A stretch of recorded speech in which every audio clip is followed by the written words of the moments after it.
If your job at a healthcare facility includes disinfecting against viruses, you know prevention is the best medicine, and maintaining healthy spaces starts with a healthy cleaning routine. Grainger's world-class supply chain helps ensure you have the quality products you need when you need them, from disinfectants and cleaning supplies to personal protective equipment, so you can help deliver a clean bill of health. Call 1-800-GRAINGER, click Grainger.com, or just stop by. Grainger, for the ones who get it done.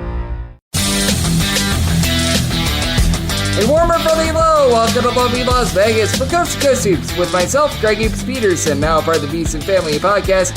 He's got an excellent podcast for you as joining me in segment number 2, one of our favorites, Justin Perri. He does such good work over at Chalk Quality Bets. He's going to join me to take a look at what we're all getting in college basketball right now in terms of teams that have been ascending/declining a little bit, some of the things that he has been gathering for conference play as well, some of the angles that he's looking at, and the name of the site that he works for is Chalk Quality Bets, and just what it all entails, and if it does entail a little bit more with regards to like rebounds, turnovers, dive into some of those nitty-gritty things as well, and just taking a look at variance. We're also going to talk a little bit about how he's been able to unearth some value with regards to live betting as well. So we're going to be talking about that and so much more in segment number 2. Then in the final segment, going to get you guys picks and analysis on every game on the betting board for this college basketball Tuesday as we hit some bank shots. If you have a question, comment, segment idea, what have you for this podcast, do have one of two ways we'll fire those in. First one is my Twitter/X timeline at Jaden_D1. Keep in mind, letters CM, the name does not matter, so as per usual, please do send these into the timeline.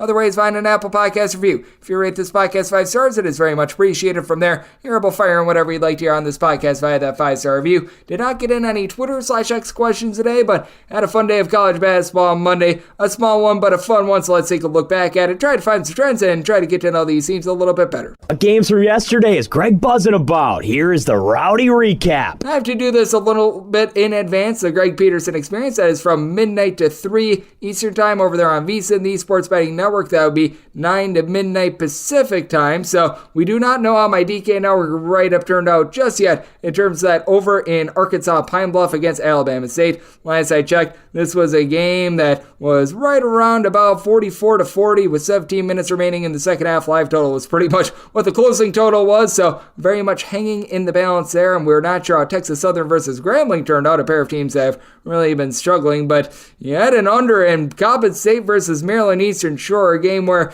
neither of these teams were able to get past 45 points in regulation. It was 45-45 going into overtime.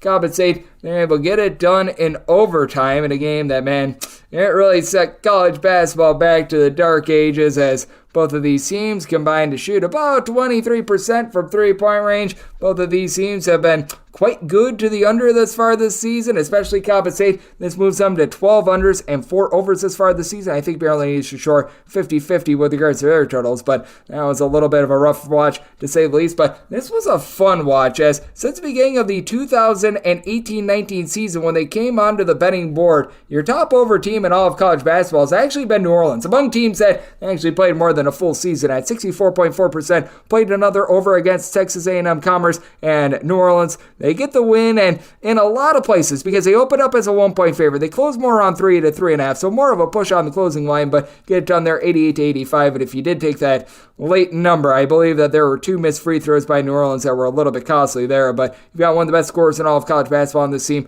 Jordan Johnson. He lit it up in this game, 36 points, and then he had a double-double, 16 points, 12 rebounds out of Jamon Vincent, so that was a fun way to be able to start off the day. And then Monmouth, they continue to be pretty rock solid against the spread. 81-62. They absolutely take it to Northeastern as Xander Rice had 22 points in the first half. Overall, Monmouth goes 9 of 19 from three-point range. Northeastern was without one of their main scorers in Lucas Sakota in this one. They shoot only about 31.5% from three-point range, and they lose a turnover battle 17-12. It is a Monmouth team that last season they were big giant money burners, but 2 years ago was one of the best teams against the spread, and they're looking like that once again as well. 11-3-1 against the spread for them. Howard, how about the Bison? The fact that they were able to get it done against South Carolina State. This is a line that moved. This was more of a 4 overnight, closes more around 4.5, so whether or not you got the cover was based on that movement, but 82-78 over does cash after you had just 53 points in the first half. You had 107, I believe, might have been 106 points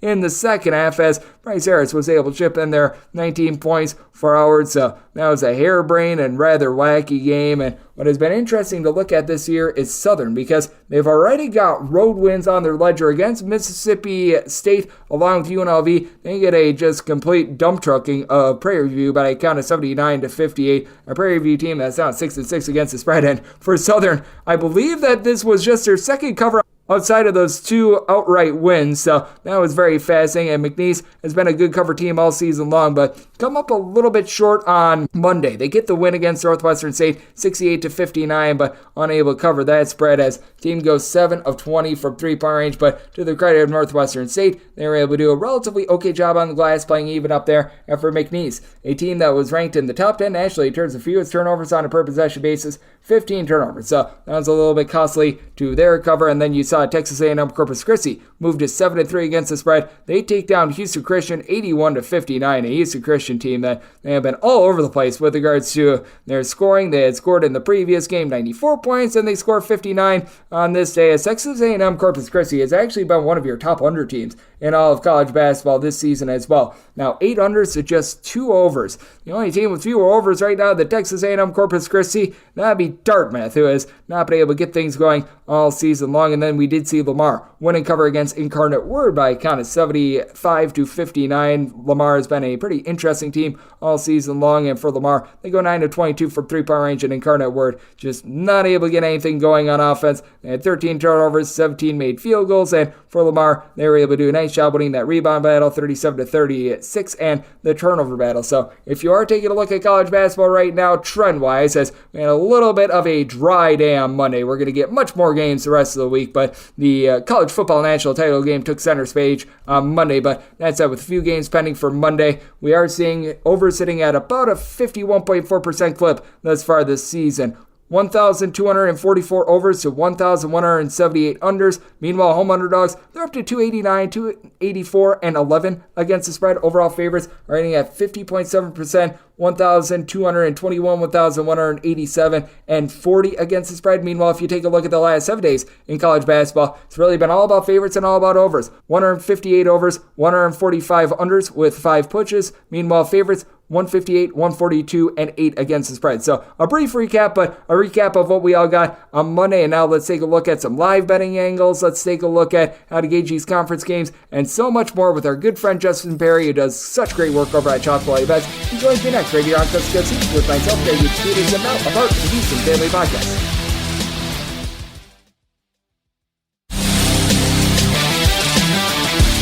We're back here in lovely Las Vegas for Chris Kessie with myself, Greg Peterson, now a part of the Beeson Family Podcast. It is always great to be joined by this man as we've got Justin Perri aboard. He does such tremendous work over at Chalk Quality Bets. He is one of their main leads over there. Taking a look at this game of college basketball that we all know and love.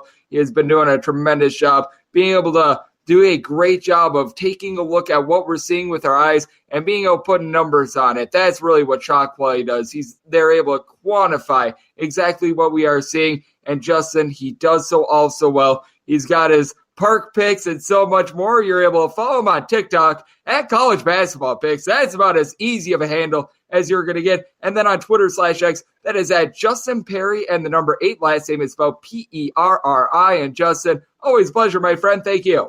Greg, it is always such an honor to join the podcast. Thank you, as always, for having me on. It's such a pleasure to come in and just chat a little bit about what we're seeing on the college basketball court. And as you mentioned, it is a lot of fun to represent Chalk Quality and talk a little bit about what makes these games so interesting and, the data so unique. And what we do is really take a look at the actual video feeds, use computer vision to essentially see where players are and analyze the efficiency of every shot based on a player's ability and the on-court factors that you can see when you watch a game. So a contested shot for us is always going to be worth less. And so over time, we've shown again and again that the shot quality data is what teams tend to progress to. So if they're hot, they're going to come back down. If they're cold, they're going to heat back up. And we've sort of worked that down into a science and been able to quantify it pretty exactly and, also pretty quickly. We've been doing a lot of work with the live betting, which has been a lot of fun this season. So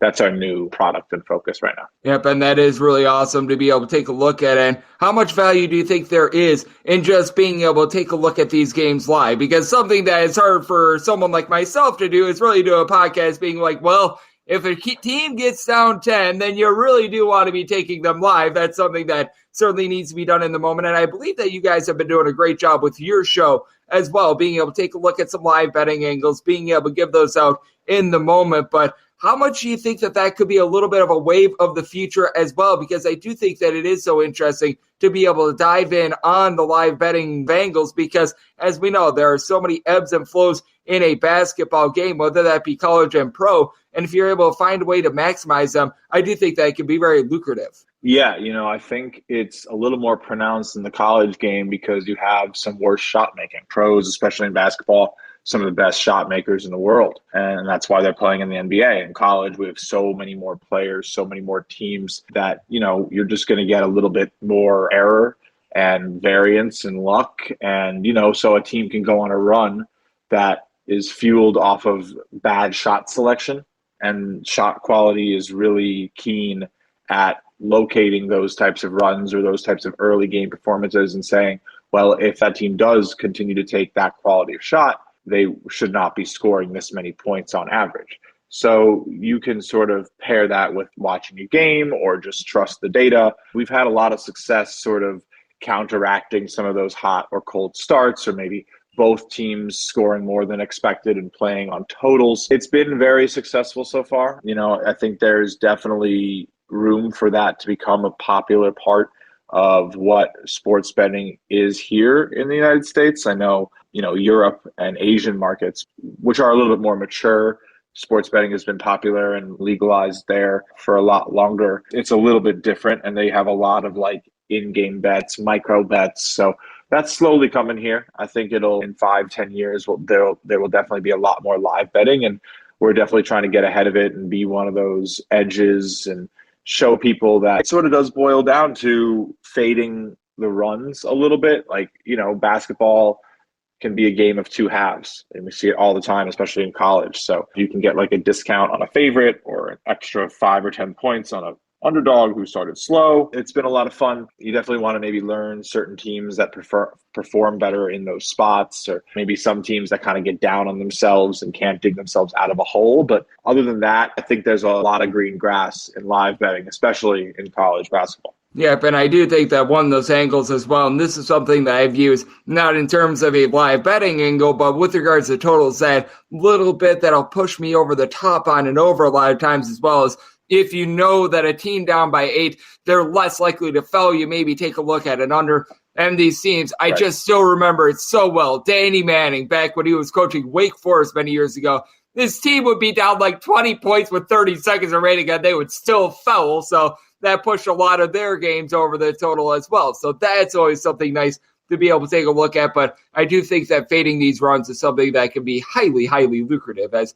joining me on the show, we do have Justin Perri. He does such great work over at Shot Quality Bets, and he's joining me right here on Coast to Coast Hoops. And Justin, we're doing this ahead of the Monday action, and let's call it what it is. We had a bunch of MEAC, SWAC games, which there's money to be made, but these are not the teams that we're probably going to be seeing making Final Four runs or anything like that, unless if Monmouth all of a sudden makes some sort of a big giant run out of the CAA or something like that. But with that said, we had a very big weekend slate, 145 games on Saturday. Was there anything that stood out, / are there any teams in general that are starting to come to the forefront in terms of teams that maybe shot quality is a little bit higher on, / maybe they're a little bit lower on, and perhaps that team is beginning a little bit lucky and might be doing for a little bit of a pitfall here as January progresses? Yeah, I think there's definitely a few teams sort of coming to the surface a little bit more than you'd expect. Shot quality really likes St. John's in the Big East. I'm so happy to report that as a New Yorker myself. St. John's currently the 5th team by shot quality's ranking in the Big East, which is, I think, where you'd want to be, but it's nice to hear. What I'm really excited about is the gap. And there is sort of this, I would say, core 4 in the Big East in terms of how teams are playing, which is Marquette, Villanova, Creighton, and UConn. Shot quality's numbers indicate that St. John's is right there with them in that top 30 team conversation. I don't think, UConn is really playing like this top 5 team right now, not beating Butler by 10 points, losing at the half, needing some steals and some sloppy play from the Bulldogs to get to that point and cover the spread. So I have some question marks about UConn, but St. John's looking good per the shot quality numbers coming off of that win against Villanova. A little bit of luck, but that never hurts. They sort of, have earned it. They are very, very good in terms of getting those extra possessions on offense. You're going to have a tough time on defense rebounding against Joel Soriano, and that's what they've tried to do. They'll limit you from taking threes. They attack with the pick and roll, have some good passers. The only problem is that, they'll cut and then end up in the mid-range. So if they could figure that out a little bit, maybe get those possessions into finishing at the rim, it should be pretty interesting. Then another interesting conference, the ACC, I think shot quality's very high. We saw North Carolina win on the road against Clemson, kind of backs up with shot quality. We have them as our number 7 team right now. It's definitely high on Pittsburgh right now. I have them as a top 25 team ahead of Clemson and Wake Forest and Virginia Tech. Really low on Virginia, have them at 70th right now, expecting them to have some problems. Very low percentage of high-value shots. So we at Shot Quality have a rim and 3 rate, and it's just quite simply the rate at which teams go to the rim and take threes because those are the most valuable shots. Virginia is 331st in that. So gives you a sense of some of the problems there. But there's always really interesting stuff going on. Top 3 teams for us are still Arizona, Houston, Purdue. And I think that's pretty fair. Yes, it certainly is, as Justin Perri, who does such tremendous work over at Shot Quality Bets, is joining me right here on Coast to Coast Hoops. And I do think that's so interesting that you bring up Virginia, because some of your gripes with Virginia are a little bit different than mine, because I also have my gripes with Virginia. They're a team that has actually done a really nice job of being able to turn teams over, but along with Virginia maybe not taking the world's greatest shots, something that I've noticed with them is that they're absolutely atrocious on the glass. They've got one guy in Ryan Dunn that gives you north of 4 rebounds per game, and I know that per the name, shot quality, you always look at the quality of shots, but how much does it attribute for rebounding as well? Because that's what really puts me off of Virginia. So we're both low on Virginia, but it feels like there's 2 different aspects, and both aspects are quite concerning, honestly. Yeah, I don't disagree. There isn't really rebound quality yet. I will say it's definitely something we're looking into. I think there's some very unique ways that shot quality can help look and quantify rebounding, because there is a lot of luck involved in rebounding, right? Like you can't, trust a rebounding performance where a team shot really badly, because it means there's more misses and more rebounds available. So are you going to consider that a team that allows more rebounds, or just are they cold, right? And then what was the game tempo like? So these are things we're looking into. Right now, yes, we really do only have a rebound rate like everybody else, but you're right. I mean, Virginia currently ranking 9th in defensive rebound rate in the ACC, 7th in offensive rebound rate in the ACC. So that's not pretty. Other things that jump off the page for me, it's just really not getting a lot of open threes. They've been really weak out of the timeout. So Tony Bennett's getting schemed against pretty well, and they're not going to the free throw line enough. So they have a lot to work on. They're definitely looking like they're going to have some trouble in the ACC, losing that game to NC State on the road. Big win against Louisville. They got it. I know they covered that spread. I was on them. It was like mid-teens, like maybe low. I don't know if at this point we could consider Louisville a big win. No, a few years ago, yes. I understand. This big size win. They won the game by 20 there points. We go. There you go. Because what's important there is shot quality expected it to just be a 9-point win.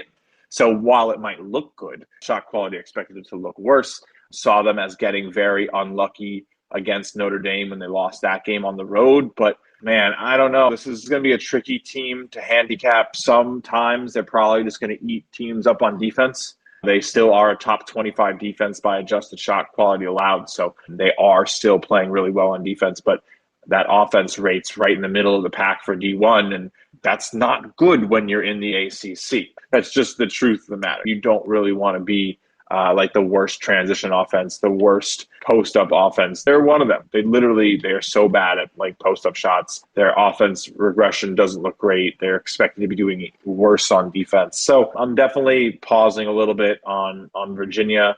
I think there's, a lot to be excited about with the top of the ACC. Pittsburgh, Duke, North Carolina, all going to be contenders. Clemson, maybe a little fraudulent per shot quality, expects them to have an 8-6 record. I think we maybe saw that rear its head in that loss this weekend. That was a shot quality win, but that was a shot quality win at 77-67. So they underperformed by 16 points. North Carolina's defense, I'm not sure if they got lucky or not, but yeah, Clemson shot 6% on threes, 1 of 18, and only 2 of them were unguarded. So they couldn't really get open looks, and they didn't hit anything anyway. So yeah, their worst shooting night of the season. I wouldn't get too down on Clemson. I think there's a good chance they normally get to 70 points there and win it, but they've been really lucky, and that's just what happens after you get lucky and you get some of those wins that you saw this Clemson team get. Maybe that they didn't deserve, specifically ones like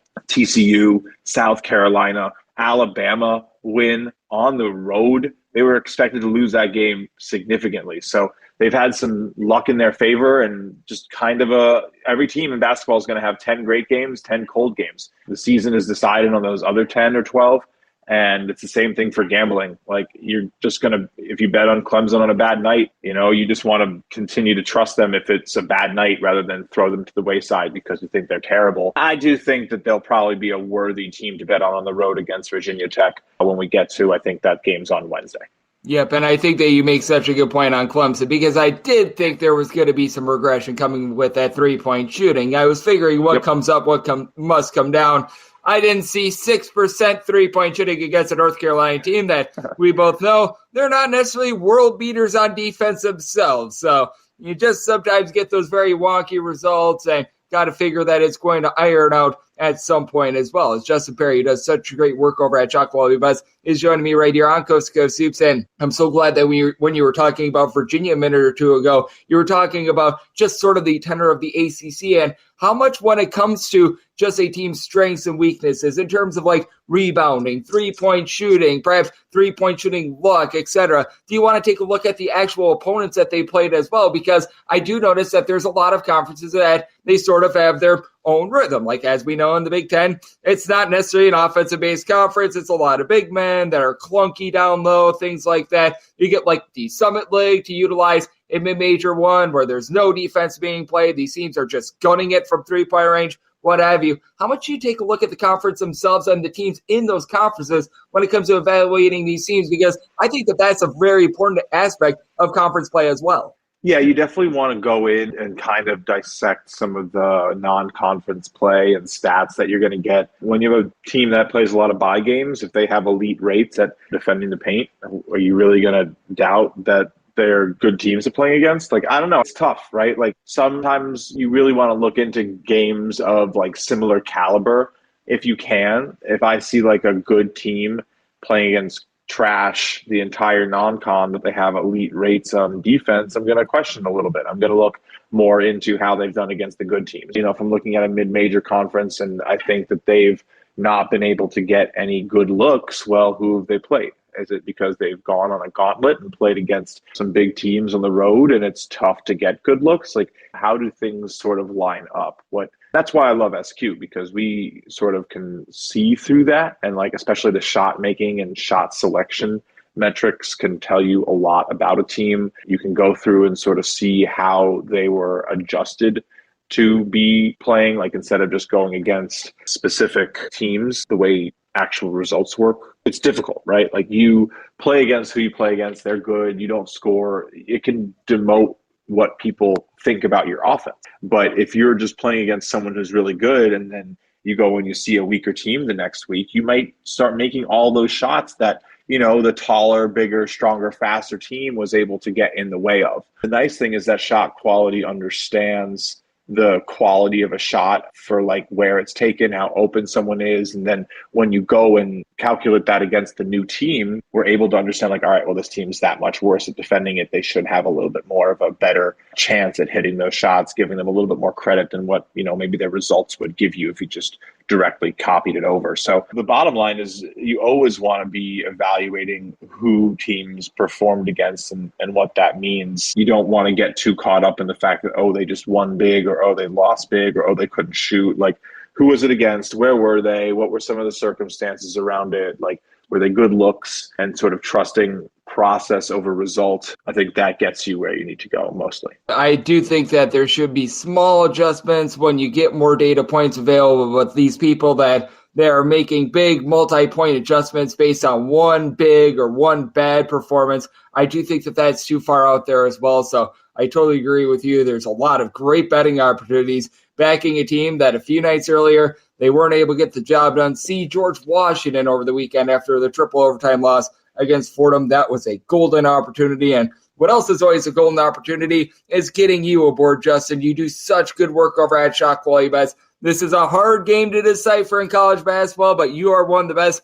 at being able to do so. Let the good people at home know what's on tap for you and how people can follow along on social media and other platforms. For sure. And, it is a really hard game. Doing it for a while. This is one of the most, I think, difficult seasons I've seen. A lot of sharp people having a difficult time decoding things, a lot of maybe difference from last seasons. And we have players coming back after 10 games being played, like major players, fouls being called differently. A fascinating year, and one that I think we might want to consider an outlier when it's all said and done as we move forward. But yeah, no, you can follow everything that I'm doing, everything that I'm talking about over at Shot Quality Bets. You can find that on every single platform you can imagine. We are there. We are, a next level, hopefully soon to be household name in terms of discussing basketball. If you've ever heard of like XG for soccer, that's what we're going for basketball. It's an honor to be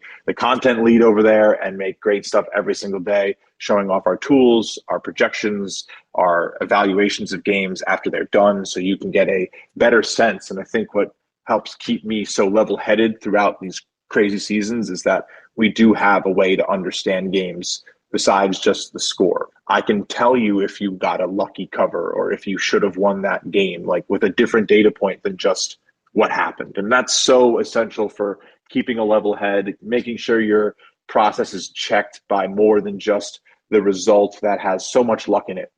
A centimeter changes a cover.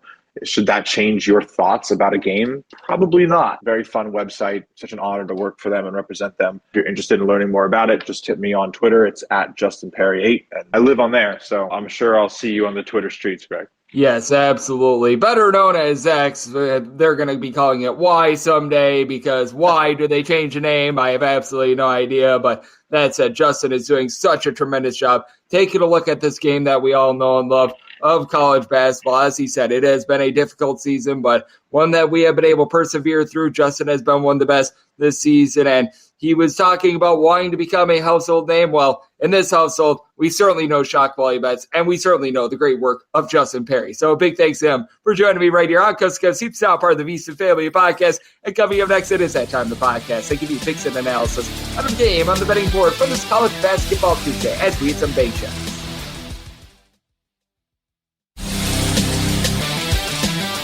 And we're back here in lovely Las Vegas for Coast to Coast Hoops with myself, Greg Hoops Peterson, now part of the VSiN Family Podcast.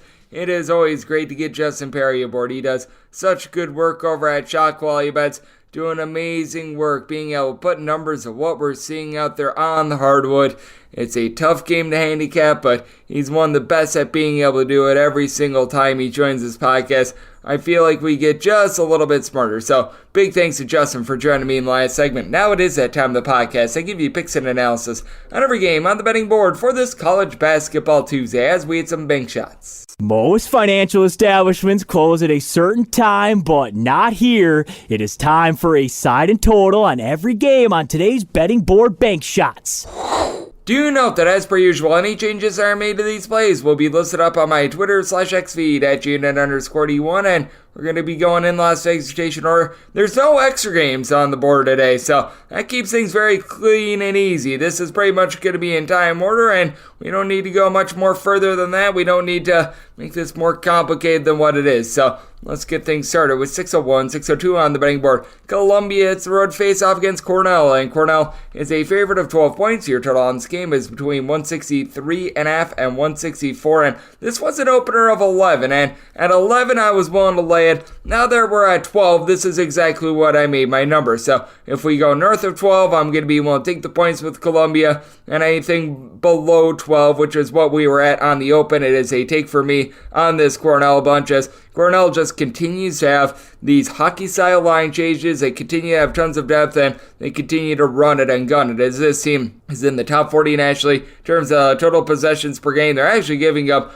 more than 2.5 points more per 100 possessions at home rather than on the road, but this team has been very prolific with their offense. They overcome the fact that they turn the ball over 14.5 times per game by shooting north of 50% from the floor. Their top 4 scorers, 3 of them shoot at least 35.3% from three-point range, and it truly is a whole is greater than the sum of its parts team, as you've got nobody on this roster that averages north of 11.4 points per game, but you've got 6 different guys averaging between 9.6 and 11.4 points per game, with Guy Ragland being the only guy that gives you really north of 4 rebounds per game, but seemingly every guy on the roster, outside of Ragland, they give you between about 3 to 4 rebounds per game, nothing more, nothing less, and they go up against a Columbia team that is run by Geronimo Rubio de la Rosa. He's been able to do a solid job, giving you about 13.5 points, shoots 38% from three-point range. For a Columbia team that they do shoot as a collective about 38% from three-point range, so they've been able to do a solid job with that respect. You do have a Columbia team that has been able to buff up a little bit with regards to their defense, and the big reason why they are generating about 8.5 steals per contest. You do have someone like Blair Thomas who's been able to come in. He's been able to give you a little bit over a steal. He gives you about 8 points, a few rebounds per game, so he's done a nice job of being able to just mix and shake with this team. That said, I do think that you're going to be seeing a lot of made three-pointers in this game, which is why I am on this total over, especially with Columbia always laying out a little bit before. They're shooting about 37% from three-point range in a road/shoot court environment, but when it comes to Cornell, just the way that they're able to swarm and the way that Columbia, while they do a solid job of being able to make their threes, the way that they are also just having a little bit of a rough time down low as well, allowing second and third chances, I think is going to be rough, as Columbia is actually a top 75 team with regards to opponents' three-point shooting percentage, but it does take quite a bit of a fall on the road. Meanwhile, this Cornell team, they play more harebrained games at home rather than on the road, and I do think that that's going to be the case once again here, as Cornell, they themselves allow opponents to shoot just 30.5% from three-point range at home. So, did set my total 166. I think you get very much an up-and-down game looking at the over, and with Cornell at the 11 opener, I'm willing to lay it. If we go north of 12, that'll be my buy point on Columbia. 603, 604 on the betting board. Seton all its road face-off against Georgetown. Georgetown opens up as a 5.5-point underdog. They are now a 6-point underdog. Thought on this game, between 141.5 and 142. I made my number 5.5, so I thought that the 5.5 was correct. Now that we're getting to 6, I'm going to be willing to take the points with Georgetown. The one thing Georgetown has done is that they're really denying three-point shots. They're actually a top 35 defense in all of college basketball in terms of opponents' three-point shooting percentage. If you look at the shot quality numbers, a little bit of this is certainly luck, but they do have a very prolific scorer in Jaden Epps, who has been able to give this team right around about 17 points per contest. He himself shoots about 36.5% from three-point range, has come back from injury, and has been pretty solid over the last few games, right around about 12 points per contest in the last 3, so he's seen a little bit of a fall off, but I do think that for this Georgetown team, they're going to be able to do a relatively solid job with a Supreme Cook. That would be Supreme Cook, who's been able to give you 10.5 points, 8 rebounds per game. For a Georgetown team that doesn't necessarily have a ton down low, he's going to be matched up with Jaden Bediako, who's come over from Santa Clara and has really helped out a Seton Hall team that I have my question marks with them on the glass, but they're actually 41st in all of college basketball in terms of rebound rate, so they've been able to do a very rock-solid job with that regard. Meanwhile, you've got a Georgetown team that's more around 134th with this regard, but when it comes to Georgetown, I do think that the man that's going to be able to keep this team in the game is Rowan Brumba. He has come in and has been able to give this team a little bit of facilitation to help out Epps.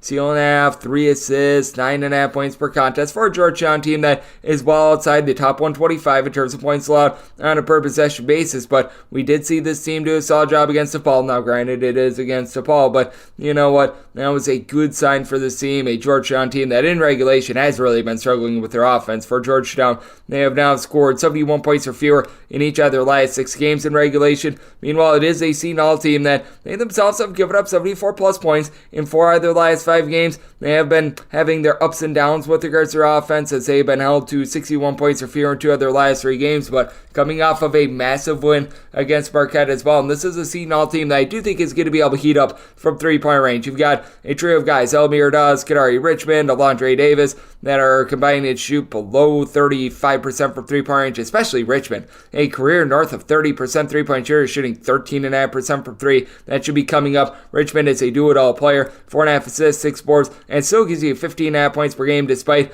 the fact that he has been off with his 3-point shooting. But what does scare me away a little bit on Seton as well is the 13 plus turnovers per contest as well. This is a Seton team that is buffed up with regards to their defense, but still in terms of points allowed on a per possession basis, not necessarily a supreme team. They're clocking in right around 121st and in a road/court environment, giving up about 14.4 points more per 100 possession. So this is a spot where at 6 or more, going to be willing to take the points with Georgetown, and I did set my total 139.5 as they have started to go with their offense. So going with the under and going with 6 plus here with Georgetown. 605, 606 on the betting board. It is Texas, and they are back to being an underdog as they hit third face-off against Cincinnati. And we are into Cincinnati, and they're on to being a favorite of 4.5 points with your total 146. And I said Cincinnati is a 5.5 point favorite. I'm going to be willing to lay the number. The Cincinnati team has just been really transformed ever since Aziz Bandengo has been able to come into the fold. He was the WAC Defensive Player of the Year, had darn near 3 blocks per contest a season ago, and it's come in, has really been able to help out this team on defense. He was one of those 2-time transfers that was initially denied a waiver, but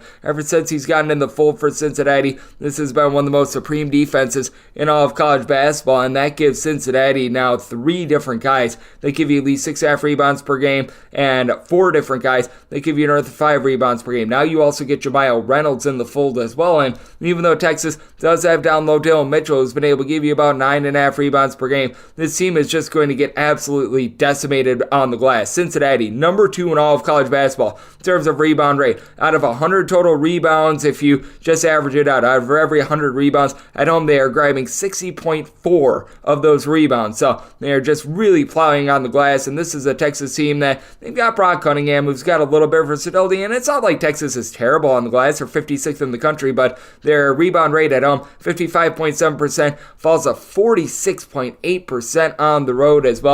And now they have to go up against the Cincinnati team that in terms of points allowed on a per possession basis, they've been able to do a nice job of holding up. This team can be at a little bit from 3-point range, and that's where Max Asmus is going to be able to come in. 14 plus points per contest, relatively solid 3-point shooter along with Ithiel Horton. Both of these guys from distance are shooting in that pocket of right around about 39.5% from 3-point range. Horton more around 38%, but for the Cincinnati team in terms of points allowed on a per possession basis, 14th in all of college basketball, allowing 19.8 points fewer per 100 possessions at home rather than on the road. Caden Cheddar should be able to help out down low with a little bit over a block and a half per contest, and Dylan Dessou coming back. That's nice as well, but the overall versatility of Cincinnati is big because they just don't turn the ball over too much. 11 turnovers per contest. They shoot 35.5% from 3-point range. Jizzle James, the son of Edrin James, has really been able to find himself. He had 12 points in that last game against BYU, shooting about 35.5% from 3-point range. You've got Victor Lakeen chipping in there, 14 points, 8.5 boards, and then Day Thomas. How about him being able to give this team a nice boost? 3 assists, doesn't shoot it well from 3-point range, but does a good job of being able to generate some turnovers for a Cincinnati team that hasn't had too much of that thus far this season. And with Cincinnati, they come in having allowed 60 points or fewer in 3 of their last 4 games. This is a Texas team that they've been having a relatively okay time themselves with regards to their defense. Got lit up a bit by Texas Tech, but prior to that, giving up 62 points or fewer in their previous 3 games. So I do think that defense is going to be able to hold up in this one. I did set my total at a 145.5. Here at the 146, looking at the under, but I think that Cincinnati wins from within. Willing to lay up to 5 with them. 607, 608 on the betting board. Kansas State, it's a road face-off against West Virginia. West Virginia is a home underdog of 1.5 to 2 points. Total on this game, between 139.5 and 141. I set my line at a 2.5. I'm going to be willing to lay the 1.5, and I fully recognize that traveling to Morgantown is a rough ordeal and that West Virginia is now getting their pieces back in the fold, but now even with their pieces coming back, West Virginia's lone win ever since they've gotten their guys back was against Toledo on their home floor. A spirited effort against Ohio State, and, well, there's no shame in getting blasted by Houston, but you would have liked to see a little bit more there, and for this Kansas State team, they're just completely transformed from what they were a season ago. A season ago, this was a team that was very good on offense, and the defense, I mean, sometimes it was okay, but other times it was just absolutely terrible, and if you look at regulation and regulation only, because this Kansas State team has been playing a whole heck of a lot of overtime, so I do think that needs to be pointed out, but the last time they gave up more than 65 points in regulation, you need to go all the way back to the game that they played against Oral Roberts. That was on November 28th, as the overtimes did warp things just a little bit, but this is a Kansas State team that's really bearing down on defense, and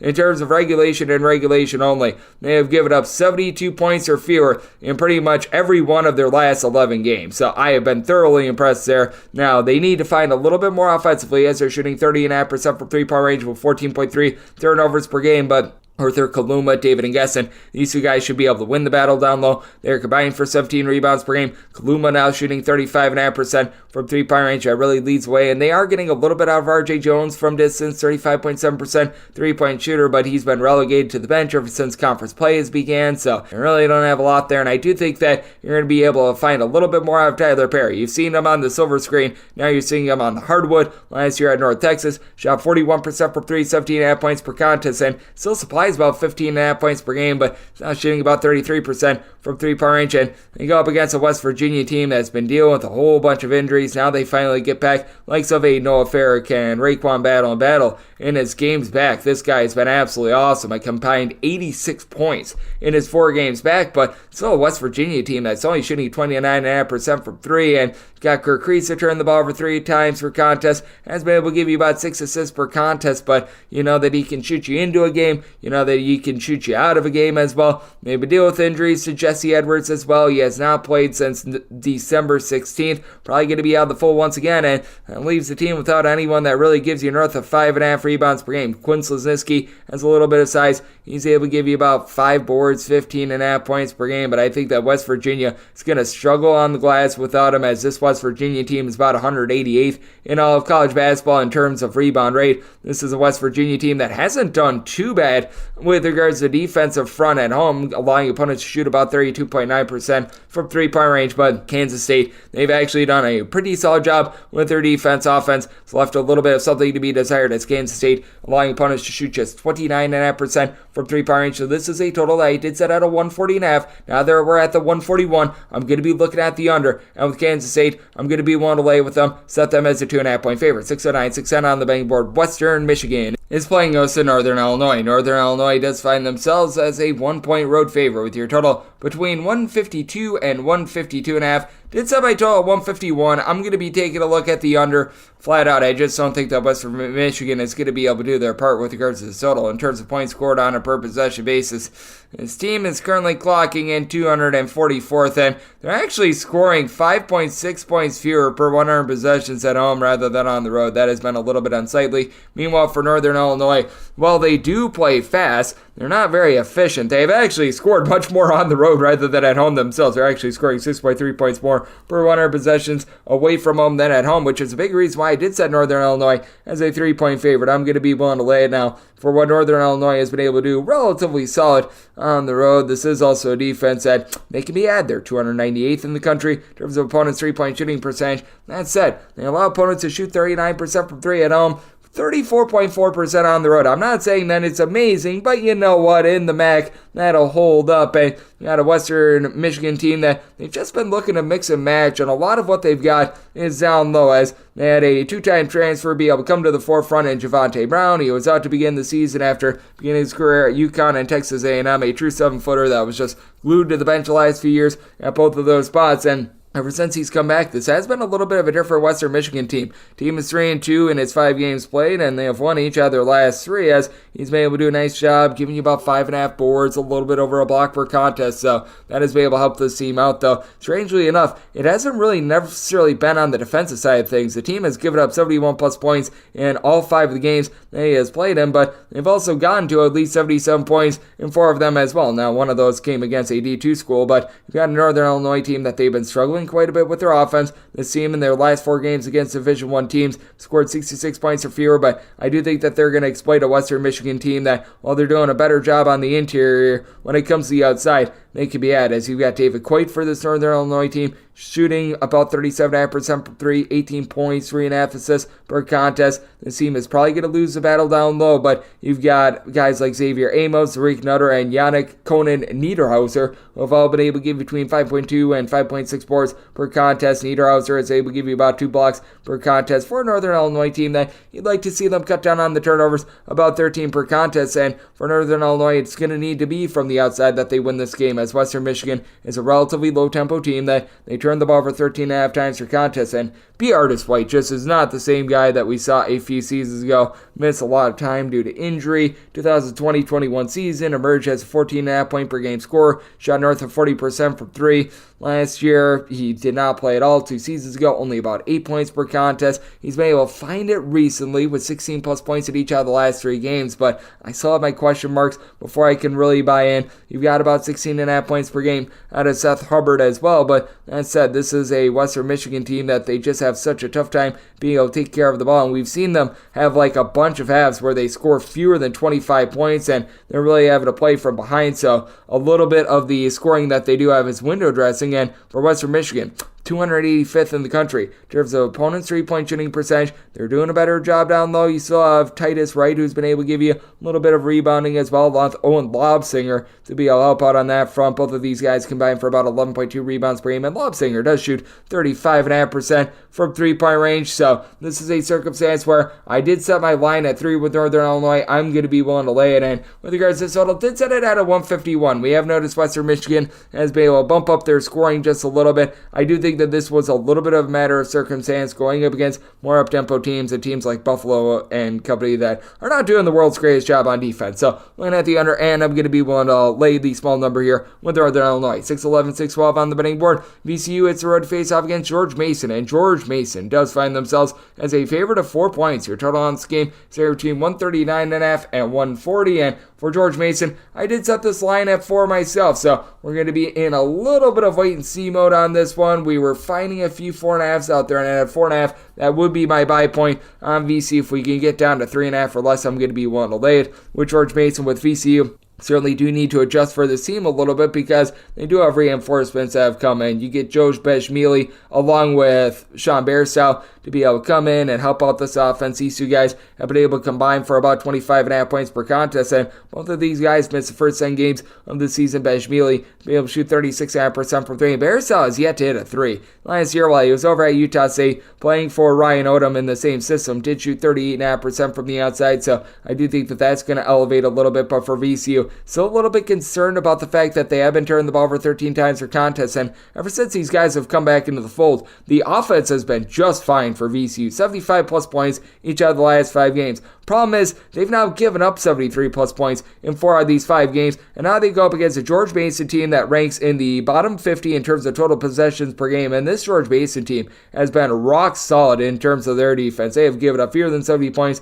in each of their last 5 games. Granted, a little bit of it was against bad competition, but you do have someone in Keyshawn Hall who should be able to control the battle down low. 9.5 boards, 17.5 points per game. VCU just doesn't have anyone that's really able to match up with that. For VCU as well, they're going to need to guard the 3-point arc, and they've actually done a very good job of that on the road, allowing opponents to shoot just 28.3% from 3-point range. But that said, you've got a George Mason team that they do shoot 37.5% from the outside. You've had Dante Maddox shoot north of 43% from 3 with 13.5 points per contest. Amari 3000 Kelly, 6.5 boards, 12 points. He shoots 47.5% from three-point range. And then Woody Newton has also been able to shoot north of 40% from the outside. He's got some relatively ideal size for this George Mason team. They do get a little bit careless with the ball, but they've done a bit of a better job of being able to control that rather than this VCU team. And the big fear that you've got with this VCU team is that they're just going to get decimated on the glass, as it's a VCU team that, ironically enough, they're actually 62nd in the country in terms of rebound rate. This despite the fact that they really don't have a lot of guys that have come to the forefront and have been massive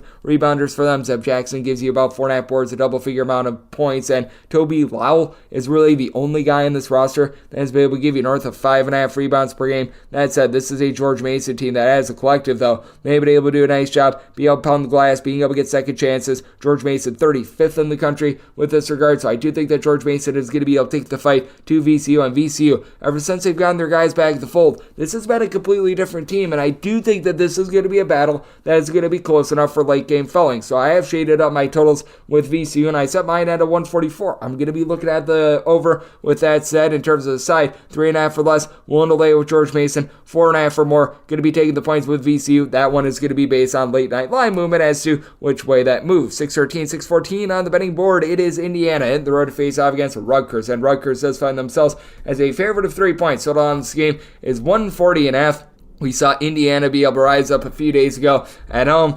I do think that now that you go to the rack, this is just a little bit of a doomsday spot for Indiana. I did set my line at a 4.5. I'm going to be willing to lay it with Rutgers. And just like Indiana is a team that really excels at home, and then on the road, they've got their doldrums. The exact same thing goes for Rutgers. One of the best defenses on all of college basketball. Rutgers, in terms of points allowed on a per possession basis, number 12 in all of college basketball. This really comes to the forefront at home, though. At home, Rutgers is giving up 25.3 points fewer per 100 possessions rather than in a road/shoot court environment. And then you've got the double-double machine in Cliff Amaru. He has been able to give you 9 boards, 10.5 points, 3.4 blocks per contest among players in a power conference that's in the top 5 in all of college basketball. Good news for Indiana is that now you've got Xavier Johnson in the fold. They were operating with Trey Galloway legitimately being like the lone guard on this roster. So that certainly does help them out quite a bit. And for Xavier Johnson, throughout his career, he's always had a little bit of a tendency to turn the ball over. That dates all the way back to his time at Pittsburgh. But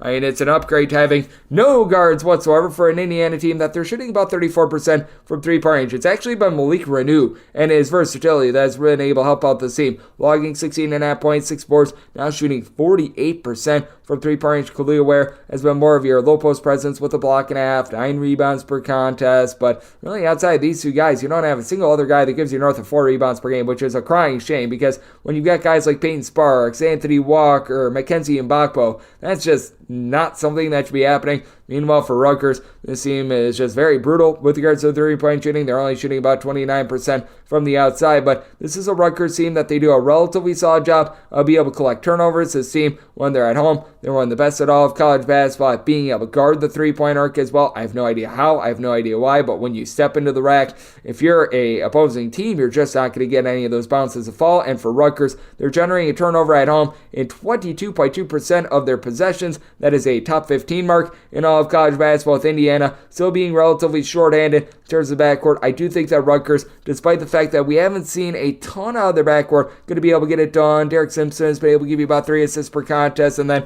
Muwat Mogg coming back, I think is big. He's got some versatility. He has been able to give the team in that neighborhood of about 10.5 points, 4.5 boards ever since he's returned. And Andre Hyatt has been your main guy, 12 points per game for a Rutgers team that struggles from 3, but they're going to be able to knife inside, and I do think that they're going to be able to win from within. So this is the spot where I set my line at a 4.5, going to be one to lay, despite the fact that Indiana is outside of the top 200 in terms of points allowed on a per possession basis. They're still not a super duper up-tempo team, and for this Rutgers team, they do such a good job of just locking you down at home. So to set my total at 136.5, diving in on the under, and going to be one to lay with Rutgers. 6-15, 6-16 on the betting board, it is Akron, and they hit the road to face off against Ball State. Ball State finds themselves as a home underdog of 7.5 points. Total on this game is between 137.5 and 139.5. Open up at 137.5. Most books are moving this up as of right now, and I disagree. I set my total at a 135.5. I'm going to be taking a look at the under. When Akron was really rocking and rolling and made the NCAA tournament 2 seasons ago, with Ali Ali, who's now in the fold, it was due to their fact that their defense was in the top 50 nationally in terms of points allowed on a per possession basis, and neither of these teams are necessarily looking to push tempo. This Akron team certainly has been able to get a little bit of a nice offensive boost ever since Ali Ali has come back into the fold. When he was Akron the first time around, he was able to be a 40% three-point shooter for the team at 6'8", so that is relatively hard to defend, but you just take a look at this Akron team. They're clocking in 280th in the country in terms of total possessions per game, actually slow down on the road. Ball State, they're 306th. Now, both of these teams have been having a little bit of a doldrum on offense. It's an Akron team that's about 114th in the country in terms of points allowed on a per possession basis. Meanwhile, Ball State, they're clocking in 269th, but Ball State giving up 14.5 points fewer per 100 possessions at home. It's an Akron team that ever since Ali has been back in the fold, they're giving up more than 5 points fewer per 100 possessions. So I do like the under, and I also do like Akron in this spot. I did set them as a 9.5 point favorite because they're going to absolutely decimate down low against this Ball State team with having Enrique Freeman, who I believe is still leading the country in terms of rebounds per game. 18.5 points,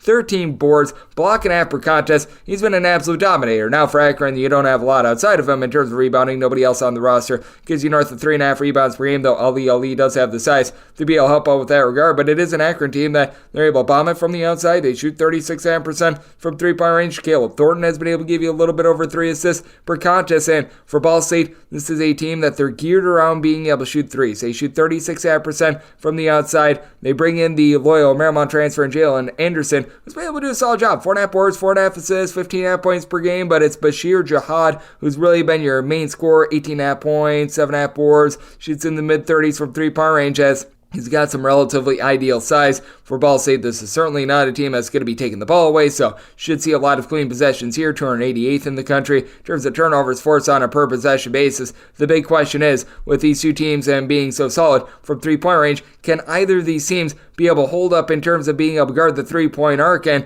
Akron, they're the team that does a little bit of a better job of doing so, about 167th in all of college basketball. Ball State, they are 318th, but for Ball State as well, they allow opponents to shoot 39.5% from the outside on the road. That's more like 33.5% at home. So I do think that you're going to see a little bit of a slowed down game. It's a Ball State team that they've got 4 separate guys giving you north of 11.5 points per game. Mikey Pearson has been able to give you some size, shoot 36% from three-point range. You do have a 47.5% three-point shooter and Davion Bailey, who's really been able to step up for this team as he's logged 12 plus points in 4 of the team's last 5 games overall for the season, 11.5 points per game, but very top-heavy team. And really both of these teams relatively top-heavy, though Akron has really been able to elevate with regards to their offense. They have gotten to at least 73 points in 4 of their last 5 games. They've still held up defensively. They've given up 67 points or fewer in 4 of their last 5 games, and for Ball State, 72 points or fewer in each of their last 4. So I'm going to be looking at the under out with Akron. Want to lay up to 9 points with them. 617, 618 on the betting board. The Ohio Bobcats hit the road to face off against Bowling Green, and Bowling Green finds themselves at a pick'em game. Total on this game anywhere between 150 and 151. Did set Bowling Green as a 2-point favorite. Going to be one to lay this number. It's an Ohio team that's really struggled from three-point range with their top-flight guys, as I was expecting a little bit more this year out of Jalen Hunter, who's been able to do a nice job of doing pretty much everything but pop threes. 14.5 points, 4.8 assists, 4.5 rebounds, but shoots 20.5% from 3, and out of your top 5 scorers for this Ohio team, 4 of them shoot below 29% from three-point range. All in all, they do shoot about 34.3% from 3, and they make do with only turning the ball over about 10 times per contest, but something else they're going to need to make do with is the fact that they are allowing teams to be able to do a solid job down low as well as Ohio. They've done a nice job from the perimeter, about 120th in all of college basketball in terms of opponents' three-point shooting percentage, but I was expecting a little bit more out of Gabe Wittznitzer, who's been giving you fewer than 4 rebounds per game really for this Ohio team. They don't have anyone on the roster that gives you north of 6.4 rebounds per game. They're 214th with this regard, and it's a Bowling Green team that you do have quite a few guys like a Rashawn Agee, like a Jason Spurgeon that are able to give you 5+ rebounds per contest for Bowling Green, about 154th in the country with regards to rebound rate. Now they are going to have their hands full against Hunter along Sharif Mitchell, who's coming from Creighton, giving you about 13 points per contest, and they've been able to get guys that have been able to come back into the fold as well, but they've still been dealing with quite a few injury concerns. Meanwhile, you've got a Bowling Green team that now has Marcus Hill being able to supply about 20.5 points per contest, and for Ohio, even though they do a great job of being able to guard the three, that's not really where Bowling Green is looking to cook. They only shoot about 30.5% from three-point range. Spurgeon at right around 6'10" has actually shot 39% from three-point range, and then Trey Thomas has won a bunch of trays from him. 12 points, 3 assists, shooting about 36% from three-point range. Was missing towards the beginning part of the season, has been able to come back and has been able to do a nice job of being able to supply the boom there, but this is a Bowling Green team that they don't rely upon that three-point shot to really generate a lot of their offense. 236th in all of college basketball in terms of percentage of points that do come from made threes, so I do think the Bowling Green is going to be able to overcome that landmine. I do think that they're going to be able to win from within, and this is a Bowling Green team that, while they've had their struggles in terms of guarding the three-point arc, about 190th in the country, they've been better at home rather than on the road against an Ohio team that they've struggled with this aspect as well. So this is a spot where I did set Bowling Green as a favorite of 2 points. I'm going to be willing to take them on this pick'em line, and did set by total 152. You do have a Ohio team that's been looking to play much more up-tempo, and at his core, Todd Simon is very much an up-tempo coach, and we've really seen this Bowling Green team be able to hit mock turbo ever since the return of Thomas as well. This team has been able to score at least 75 points in 4 out of their last 5 games, and they're coming off of giving up 83 plus in each of their last 2. So going to be taking a look at the over and going to be willing to take Bowling Green on this pick'em line. 619, 620 on the betting board. Battle of Michigan. Eastern Michigan plays those to Central Michigan. Central Michigan does find themselves as underdogs of 5 points. Total on this game between 140 and 140.5. Did set Eastern Michigan as a 2.5 point favorite. So I'm going to be willing to ride with the Central Michigan Chippewas in the spot, as I do think that Central Michigan is actually going to have the best player out there on the floor. And that would be Anthony Pritchard, who's been able to do a nice job of being a well-rounded player, because your top overall scorer, that'd be Ty Acuff. Ty Acuff has been pretty tremendous for Eastern Michigan. He's able to supply 22.5 points per contest. That's actually number 3 among qualifying D1 players. But that said, he also does have a little bit of an issue shooting just 28.5% from three-point range, and I mean, it's just one of those cases where, because Eastern Michigan has nobody else to put up the ball, he just gets a whole bunch of points, and he really doesn't give you a whole lot else. Meanwhile, with Pritchard, he gives you only about 13.5 points per contest, which isn't quite the same, but 2 steals, 4.5 boards, 4.5 assists. He only shoots about 27.5% from 3 himself, and both of these teams have been relatively rough in terms of their outside shooting. You got Central Michigan shooting about 30.5% from 3, more like 33% for Eastern Michigan, but Eastern Michigan, they also shoot about 68.7% at the free throw line. Central Michigan, they do a better job of being able to cut off the three-point arc, 179th in all of college basketball in terms of opponents' three-point shooting percentage, and for Eastern Michigan, they're actually 147th, allowing opponents to shoot 27.5% from 3 at home, but they allow opponents to shoot 37% on the road. I do think that is going to really start to iron out a little bit, but for Eastern Michigan, you just don't have a ton down low for the team, as you've got one guy that gives you north of 4 rebounds per game, Julius Ellerby. He's actually the main facilitator as well. 5 boards, 2.5 assists, right around 5 points per contest. He and Acuff have really been trying to give this team a little bit of something with regards to their offense, and now you do have Orlando Lovejoy back in the fold for this Eastern Michigan team as well. Credited to 14 plus points in each of the last 5 games after he has season ago. He gave you about 5.5 points per contest as a little bit of an ancillary guy, but for Central Michigan, even though he's not tall, Brian Taylor does a good job getting his nose dirty down low, give you 7 boards, 12 points per contest. It's a Central Michigan team that certainly is looking for more of those ancillary scores, and it does feel like they're starting to find them, as Aiden Rubio has been able to shoot about 39.5% from three-point range, along with Derek Butler. These 2 guys, they've been able to combine for in that neighborhood about 15.5 points per contest. Neither of these teams necessarily does a great job of being able to hit the glass and give themselves second chances, but for Eastern Michigan, with this team 292nd with regards to the rebound rate, that is something that I think is going to be really rough for them. Central Michigan right there on the same wavelength, but Central Michigan doing a little bit of a better job finding some second chances recently, being able to get Marcus Harding back is big as well, as he was missing for darn near a month. He's been able to supply the team with nearly 5 boards, 10 points per contest, shoots 37.5% from 3 at 6'10", and I do think that is going to elevate a Central Michigan team that has been rough with their offense, but with them back in the fold in that game against Ball State, they were able to win on the road, and I feel like that's going to give a different tenor to this team moving forward. Did semi-total 139.5. Both of these teams are rough out with their defense, but both of these teams well outside the top 250 in terms of points scored on a per possession basis, and for this Eastern Michigan team, 72 points or fewer scored, and now now 5 out of their last 6 games in regulation. So spot where I'm going to be looking at the under semi-total at 139.5. And with Eastern Michigan, can only set them as 2.5 point favorite. So take the points with the chips. 621, 622 on the betting board. It is Miami of Ohio hitting the road to face off against Buffalo. Buffalo does find themselves in a pick'em game / them as a 1 point favorite. Total on this game is 146, and I did set Buffalo as a 1.5 point favorite. At a pick'em / them laying a point, I'm going to be willing to ride with Buffalo. Don't want to go anything north of really a point, but with this Buffalo team, it does feel like they're starting to get a little bit more of a heartbeat, and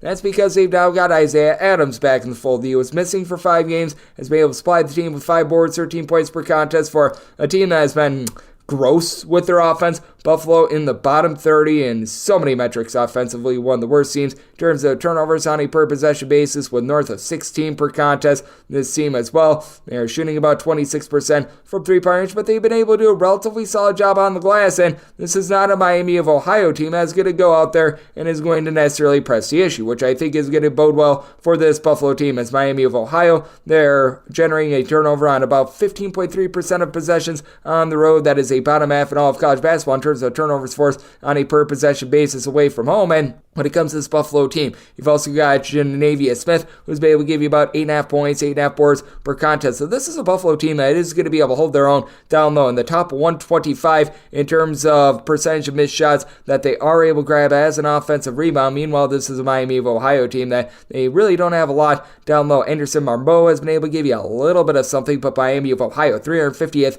out of 362 D1 teams in terms of percentage of missed shots that do get hauled in as an offensive rebound. You throw in their Cy Chapman as well for this Buffalo team. He's their main scorer, 19 points, 7 boards, a steal per contest, and that really helps out a Buffalo team that has Anquan Bolden Jr. as a freshman doing a solid job being able to defuse shots. But for Miami of Ohio, they've only got one guy on the roster right now that's giving them north of 4.1 rebounds per game, and that would be Bryce Boltman, who's a 6'5" senior. He gives you about 8 points, 5.5 rebounds. They do a better job of being able to hit their threes, as they're shooting about 38% from the outside, and they do a better job of taking control of the ball as well. This is a bunch that they're only turning the ball over right around about 12.5 times per contest, and for all of the warts that Buffalo does have, and this is still not a great defense, while outside the top 200 in terms of points allowed on a per possession basis, this team has been able to do a little bit of a better job of guarding the 3-point arc. Last 3 games, opponents are shooting just 28.3% from 3-point range. It's down from their season average of more like 35%. I do think that that's going to be going northward a little bit, especially with Makai Cooper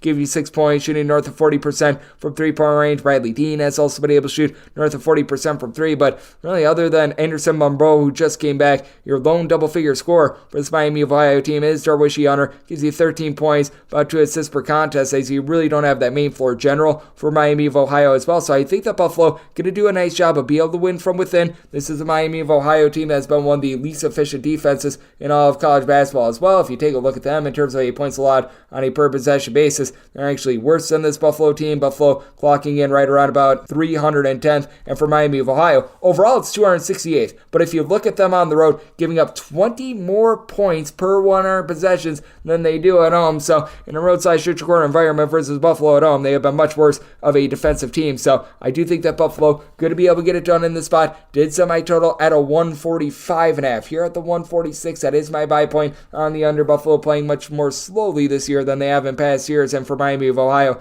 I do think that they're going to have a little bit of a tougher time with this Buffalo team that does look a little bit rejuvenated with their reinforcements coming in. So looking at the under and going to be willing to lay up to a point with Buffalo. 623, 624 on the betting board. Rhode Island, it's a road face-off against Davidson, and Davidson is a 5-point favorite. Total on this game, it is 140, and it's up by total at a 136.5. I'm going to be looking at the under with this Rhode Island team. They're playing incredibly slow. They're a bottom 75 team in the country in terms of total possessions per game, and depending upon the day that you look, Davidson is either last or second to last in all of college basketball in terms of total possessions per game. As a matter of fact, as of right now, going into Monday's action, Davidson playing 2 full possessions per game fewer than Norfolk State, who was in action on Monday, and they were the second slowest team in all of college basketball. And for Davidson, this is a team that, when they're at home, they're playing at a rate of 54.7 possessions per game. No other team is playing at fewer than 56. So that is going to really mitigate mitigate the amount of scoring that you're going to get in this game. But I did also set Davidson as an 8.5-point favorite because I do think that they go out there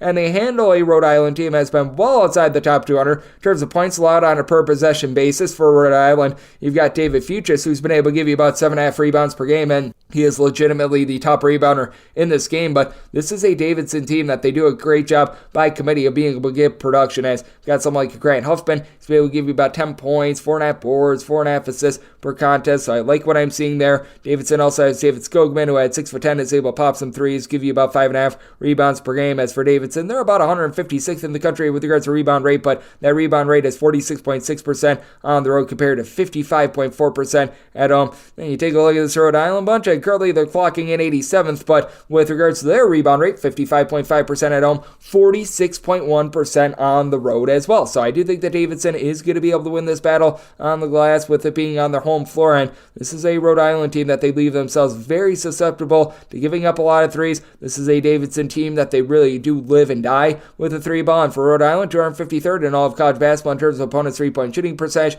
Now Davidson is always one of those classic teams that even though they play slowly, they're not necessarily tremendous on defense. I will say they're locking teams up from three-point range at home, allowing opponents to shoot about 27% from distance at home, right, more around 33.5% on the road. But if you do take a look at this team in terms of points allowed on a per possession basis, they are also clocking in 302nd. So you got to figure that these guys like a Jaden House, who's been able to give the team 13.5 points per contest, coming in from High Point. He's going to be able to have himself a relatively solid game. Zeke Montgomery, about 12.5 points, shoots in the mid-30s from three-point range as well, but Rhode Island also shoots 61% the free throw line. They turn the ball over 13 times per contest. Reinforcements have come in. They've got David Green back at the fold, who's been able to give the team 31 points in his 2 games back, but this is a game that I think is going to be very much slowed down. You've got a Davidson team that has really been able to hold up on defense. They have given up now 70 points or fewer in 4 out of their last 5 games. And if you want to date it back a little bit further, I believe that it's now up to 7 out of their last 8 games, with the lone exception being a 72-point performance that they allowed to date. And so I do think that this is going to be a game that trends under, but for Rhode Island, with their lack of efficiency on defense, with this team not really knocking down a lot of shots as well, I think that Davidson gets a job done. I'm willing to lay it with Davidson and set my total at a 136.5, so diving in on the under as well. 625, 626 on the betting board. It is Alabama, and they play us to South Carolina. South Carolina does find themselves as an underdog of 12 points. Your total on this game is between 155 and 155.5. Set my line at a 9.5. I'm going to be willing to take the points with South Carolina. Alabama has been a very interesting team, to say the least. Number 1 in the country in terms of points scored on a per possession basis, well outside the top 150 in terms of points allowed on a per possession basis. And this South Carolina team that has been a whole is greater than the sum of its parts rebounding team. They've only got one guy that is giving you north of 5 rebounds per game in BJ Mack. They're not really going to be exposed, as Grant Nelson has been able to do a solid job for this Alabama team, giving them 5 rebounds per game. And then you got Aaron Action Estrada, who just does a little bit of everything, like 14 points, 4 boards, 4 assists per contest. But I do think that South Carolina is going to be able to hold up on the boards. Big question is, how does South Carolina guard the three-point arc, as they're 179th in the country in terms of opponents' three-point shooting percentage, but that does drop to about 32.6% in a roadside-neutral court environment. So I do think that they're going to be able to do a relatively solid job there. And this is an Alabama team that, despite the fact that they don't necessarily have that 1 or 2 prolific rebounders, are actually number 30 in all of college basketball with regards to rebound rate. South Carolina is 42, so these two teams are very much cut from the same cloth. South Carolina is a very slowed down version of Alabama, as this South Carolina team really does rely upon three-point shooting as well, and they're shooting about 35% from the outside with only about 10 turnovers per contest. Michi Johnson has turned into their go-to scorer with about 18 points per contest, but the likes of Miles Stute, Talon Cooper, they've been able to do a nice job, and Cooper, so efficient. 9 points, 4 boards, 4.5 assists, shoots 40% from 3 while turning the ball over 1.1 times per contest. Meanwhile, Mark Sears has become that for Alabama, 19.5 points per game. It's an Alabama team that they're shooting about 39% from three-point range, so you do like what they're bringing to the table there, but it is a bunch as a whole in Alabama that I do think that their defense and their lack of it is going to be catching up to them just a little bit in the spot. They've got a lot of guys that are able to put the ball in the bucket, but this is also a South Carolina team that has done a nice job slowing games down. This South Carolina team has now allowed 62 points or fewer in each of their last 4 games. And for South Carolina, you take a look at them for the entirety of the season. This team has now allowed 72 points or fewer in 11 out of their last 12 games. Meanwhile, this is an Alabama team that I don't think that they have failed to score fewer than 74 points all season long as well, but their defense has been able to bulk up just a little bit, giving up fewer than 70 points in 2 out of their last 3 games. So did set my total at a 155.5. Here at the 155, that is my buy point on the over. I did see an opener of 157. This is starting to go downward, so if we can continue to go downward, I'm going to be taking a look at the overs. I do think that lots of 3-pointers are going to be made in this spot, and with South Carolina at 10 or more, going to be willing to take the points, set them as a 9.5-point dog. 627, 628 on the betting board. Missouri has the road face-off against Kentucky. Kentucky is a 12.5 to a 13-point favorite. Total on this game between 161 and 161.5. Semi-total at a 162. So this is pretty much my back buy point on the over, but it is a buy point for me on the over as you got a Missouri team that certainly is starting to give up the points once again. They've given up 75 plus in 3 of their last 4 games, and not even to necessarily prolific offensive teams. Illinois, Seton, and Georgia. Meanwhile, you've got a Kentucky team that this team just continues to be a wagon with regards to their offense. For Kentucky, they have gotten to at least 73 points in every one of their games thus far this season, and other than that 73-point game against UNC Wilmington, I believe that they've gotten to 80 in all of them as well. Now, do I think that Kentucky is going to see a little bit of regression here? Yes, because it's very hard to continue to shoot 40.6% from 3 on 9.4 turnovers per game while playing at a top 50 pace in terms of total possessions per game. That said, they should be able to get a little bit more down low with Aaron Bradshaw giving you 4.5 rebounds per game, and this is a Kentucky team that only has one guy that gives you north of 5 rebounds per game. That'd be Trey Mitchell, but they do a really good job of being able to rebound by committee. As you take a look at Kentucky in terms of overall rebound rate, this has actually been one of your more above average teams in all of college basketball, 135th. I think that's the best way of putting it, but this is also a Missouri team that I just don't understand why they're not utilizing more of Connor Vanover, as this team's rebound rate on the road is 43.2%. Overall for the season, they're in a home and neutral court environment, so this combines a little bit of everything, right around 264th, but on the road and on the road itself, a bottom 25 team in all of college basketball. And for Missouri, they're really going to need to guard the 3-point arc, because if not, this is going to be a very long night for them. You've got Sean East, who's able to give you 4 assists, 17.5 points per contest, and for Missouri, you've got guys like East, Tamar Bates, along with Nick Honor being able to shoot some threes. So I do think that you're going to see this Missouri team be able to knock down a few shots, but there's just way too much versatility on this Kentucky team, as out of your top 5 scorers, 4 of them give you at least 3.2 assists per contest. The lone exception is Antonio Reeves, your main man with 19 points per contest. Robert Dillingham, Reed Shepard, DJ Wagner, Trey Mitchell, all in that full. But I do think that this is a Missouri team that's still going to be able to generate just a few more turnovers than normal. And I do think that Kentucky just hasn't seen as much depth as we're going to be seeing out of this Missouri team. A Missouri team that they do an okay job of being able to guard the 3-point arc. I'm not calling them amazing by any stretch of the imagination. They're a slightly above average 3-point shooting defense at about 160th in all of college basketball. And this is a Kentucky team that they do allow opponents to only shoot about 31% from 3-point range. But I do think that with Missouri, they're going to start to perhaps utilize Connor Vanover and some of their bigs just a little bit more throughout this Kentucky team. A little bit of a wrinkle. I do think that Kentucky continues to hit quite a few shots. I think that both of these teams do. So I did set my total at a 162. I'm going to be taking a look at the over. And in this spot, I set my line at a 12. So being able to get north of 12 with Missouri, I'm going to be taking a look at those points. And I'm going to be taking a look at the total over as well. 629, 630 on the betting board. It is Toledo. And they're facing off against Kent State. Kent State does find themselves as a 3.5 to a 4-point favorite. Your total is between 154.5 and 155. And I did set Kent State as a favorite of 4 points. So being able to get a 3.5, I'm going to be willing to lay it with Toledo. You never really have questions with this offense. They're not quite number 1 in the country in terms of points scored on a per possession basis like they were a season ago. But this is still a team that's got it rocking and rolling with Toledo 74th in the country in terms of points scored on a per possession basis. And for Kent State, they have taken a bit of a fall from last year when they were a top 25 team in terms of points allowed on a per possession basis. But this team does play much better at home rather than on the road, averaging about 13.2 points more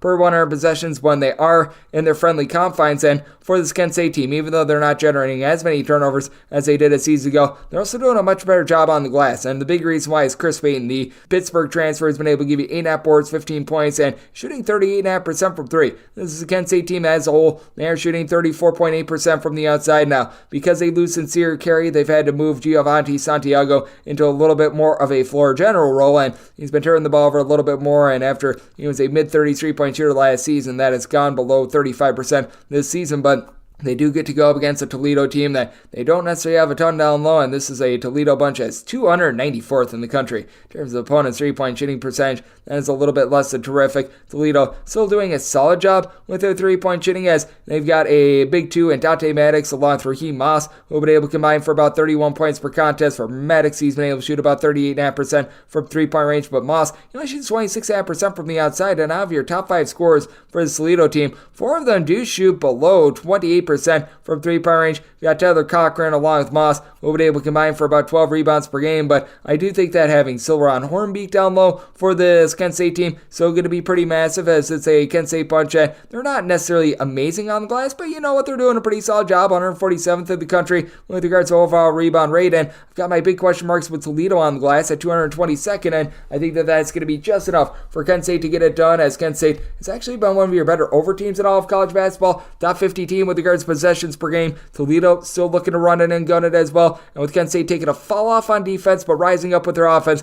I do think that we get a high scoring affair and one that could see some late game fouling. So I did set my total at 156, looking at the over, and with Kent State, one to lay up to 3.5 with them. 631, 632 on the betting board. Yale, it's a road face off against Brown. What can Brown do for you? Well, they lose by fewer than 7 points, they'll make you money. They are a 7 to a 6.5 point underdog. Totals between 135 and 135.5. I don't think that Brown is going to be able to make you money on this one. I did set Yale as a favorite of 8 points. I'm going to be willing to lay it. This Yale team has not been quite the same defensively throughout the season as their team that was last year in the top 25 in terms of points allowed on a per possession basis, but they've been able to rise up quite a bit recently. The game against Howard went to overtime, so if you look at regulation and regulation only, this team has given up 71 points or fewer in now 5 out of their last 6 games, with the lone exception being against Kansas. And if you want to date it back a little bit further, this team has now given up 71 points or fewer in, I believe now, 7 out of their last 8 games. Meanwhile, you've got a Brown team in which they just have not been able to put the ball in the basket to save their lives. This team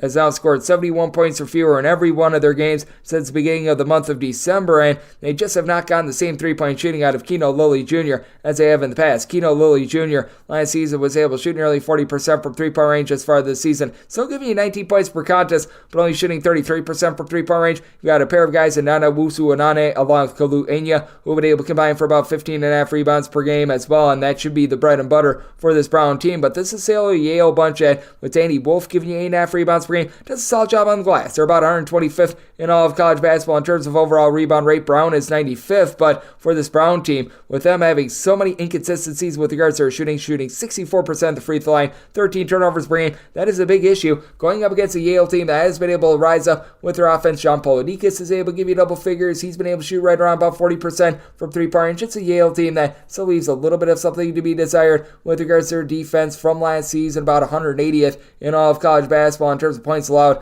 on a per possession basis. But this rise in offense is why they have been able to stay relatively consistent now, top 75 team in terms of points scored on a per possession basis, while Brown are currently 296th, and I do think that Yale going to be able to do a relatively solid job down low with Matt Noling being able to give you about 4.5 rebounds per game, and the fact that Yale only turns the ball over about 10.5 times per contest, they shoot north of 74% at the free throw line, that should be able to guide them to victory in a game that I do think is going to be a lower scoring slog. Both of these teams outside the top 200 in terms of total possessions per game since the beginning of the month of December. Brown was playing very quickly to begin the season. Now that tempo has slowed down. So I did set my total 134, diving in on the under, and Yale willing to lay up to 7.5 with them. 633, 634 on the betting board. Houston, it's a road face off against Iowa State. Iowa State, a home underdog between 3.5 to 4 points. Draws games between 131.5 and 132. Set this line at 2.5. I'm going to be willing to take the points with Iowa State. Don't necessarily want them outright on the money line, and I do have my question marks with both of these teams because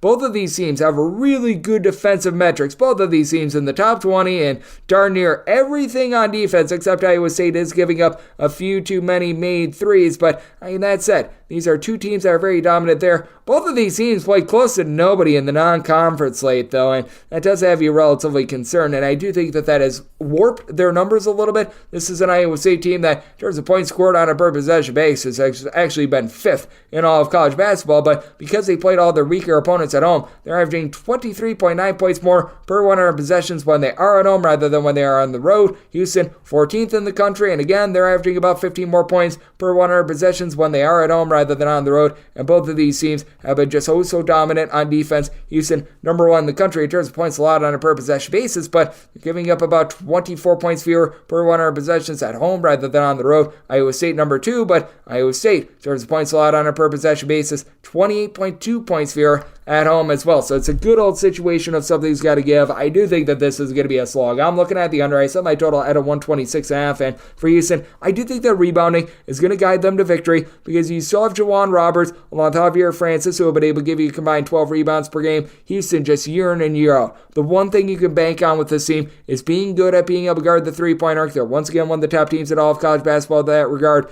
and you can bank on them also doing a really nice job of being able to rebound as well. And then Jamal Shead, he just is so efficient with the ball. He gets north of 2.5 steals per contest, gives you 5 assists, only about 9 to 10 points per game, but these two teams, they also do an amazing job ripping the ball away as well. 1 and 2 in the country in terms of total possessions that they're able to generate a steal on defense as well. So I do think that you're going to see a whole bunch of sloppiness, and I do think that for Iowa State, it is going to be a little bit tough for Taman Lipsby to be able to get by Jamal Shead. I give Shead a little bit of an advantage, but Lipsby has become such a better scorer than he was a season ago. 6 boards, 6 assists, 3.5 steals, 14.5 points per game out of him while shooting 39.5% from three-point range. What I do think is going to keep Iowa State lively in this game, 1, that Hilton Magic and that great crowd, and for 2, Milan Mimo Silovic, who's been able to give you 13.5 points, comes in from Pewaukee, Wisconsin, shooting 43.5% from three-point range. Iowa State has quite a bit more depth than they've had in the past. Houston has quite a bit of good depth, and they do have a guy in LJ Cryer who might be the best scorer in this game as well. So, good old situation of something's got to give. I do think that Houston wins the game, but I'm going to be willing to take the points with Iowa State. Set my line at 2.5, and I think that you're in for a sloppy game. Set my total 126, so also looking at the under. 635 to 636 on the betting board.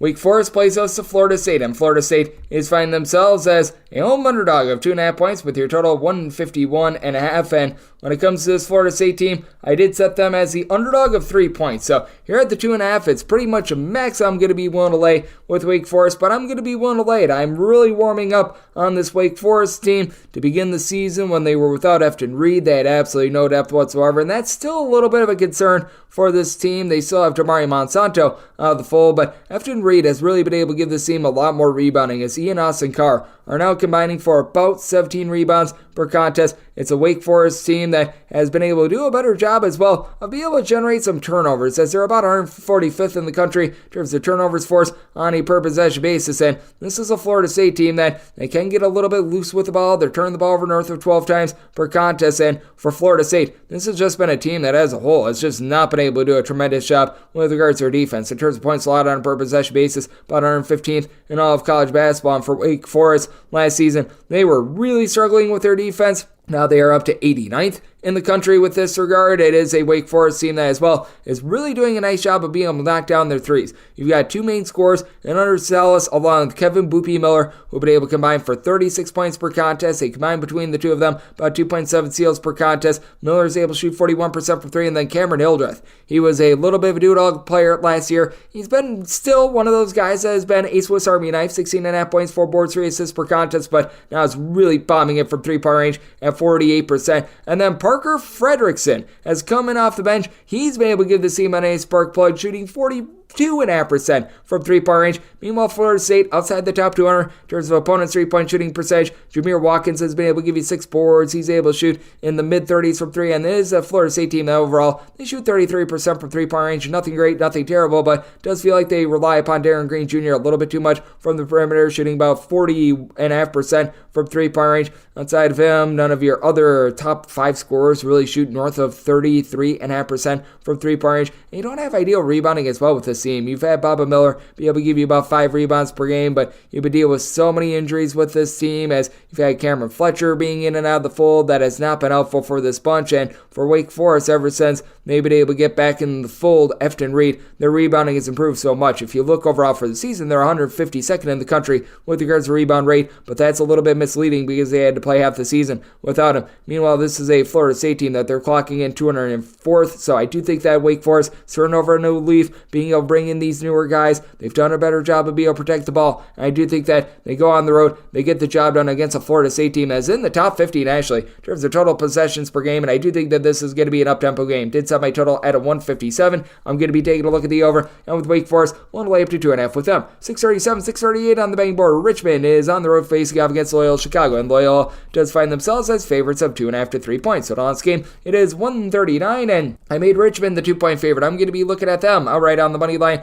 Richmond continues to be a top 3 team in the country in terms of fewest turnovers on a per possession basis, and for Richmond, this team has really done a nice job holding up on the defensive side of things as well. Richmond, 43rd in the country in terms of points allowed on a per possession basis. I will say this about that Richmond defense, they are giving up about 23.5 points fewer per 100 possessions at home rather than on the road, but I've got my question marks with this Loyola Chicago team. They are turning the ball over north of 12 times per contest. They're actually now 45th in the country in terms of points allowed on a per possession basis, giving up themselves 23.6 points fewer per 100 possessions at home rather than on the road, but you do have to wonder if Loyola Chicago is going to be able to hold up on the glass in this one as well, as Richmond has been able to do a nice job being able to haul in there a bunch of rebounds. You've got Neil Quinn, who's a true 7-footer, who's been able to give you about 6 boards, 12 points per contest. I love what I've seen out of him, and for this Loyola Chicago team, you don't have a single guy in the lineup that is able to give you north of 5 rebounds per game, as your top guy has been the freshman coming in from Simeon in Miles Rubin. At 6'10", he's been able to give you about 4.5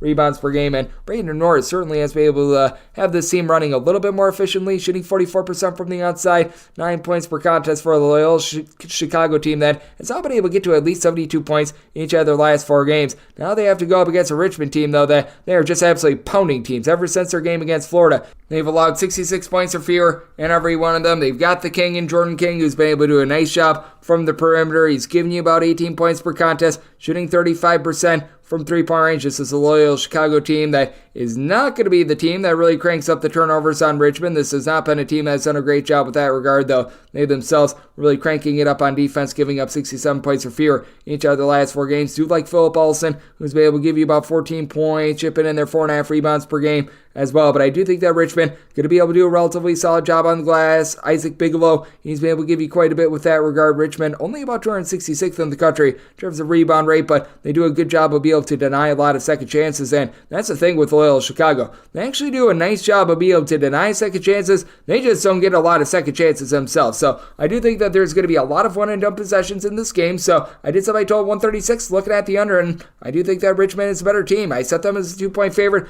looking at Richmond on the money line, and going to be taking a look at the under. 639, 640 on the betting board. It is Texas Tech playing us to Oklahoma State. Oklahoma State does find themselves as an underdog of 8.5 points. Your total on this game are between 138 and 138.5. I did set Texas Tech as a favorite of 9 points. So here at the 8.5, it's max I'm willing to lay, but I'm going to be willing to lay it. Oklahoma State does once again find themselves in the top 75 in terms of points allowed on a per possession basis. They've done a solid job there, and to the credit of Oklahoma State, much better 3-point shooting team than a season ago. As a whole, they're shooting about 36.6% from distance. You've had Javon Small come up very big for this team. 4.5 assists, 5.5 boards, 15 points per game on 42.5% 3-point shooting. And then you've also got Keon Williams, who's been able to shoot about 41% from 3-point range as well. This team just has not been the same on the glass this season, and I do think that they're going to be exploited with that regard. Oklahoma State still about 53rd in the country in terms of rebound rate, but last year when they had all those big men in the fold, they were able to do a much better job with that regard, and this is a Texas Tech team that, with Warren Washington, true 7-footer, you should be able to do a nice job there. And for Texas Tech, the rebounding has been vastly different, as they're right around the same in terms of both home and road overall, 55th in the country in terms of rebound rate with Oklahoma State, but the rebound rate goes up to 57% when they're at home. Darion Williams has been a nice stat sheet stuffer with about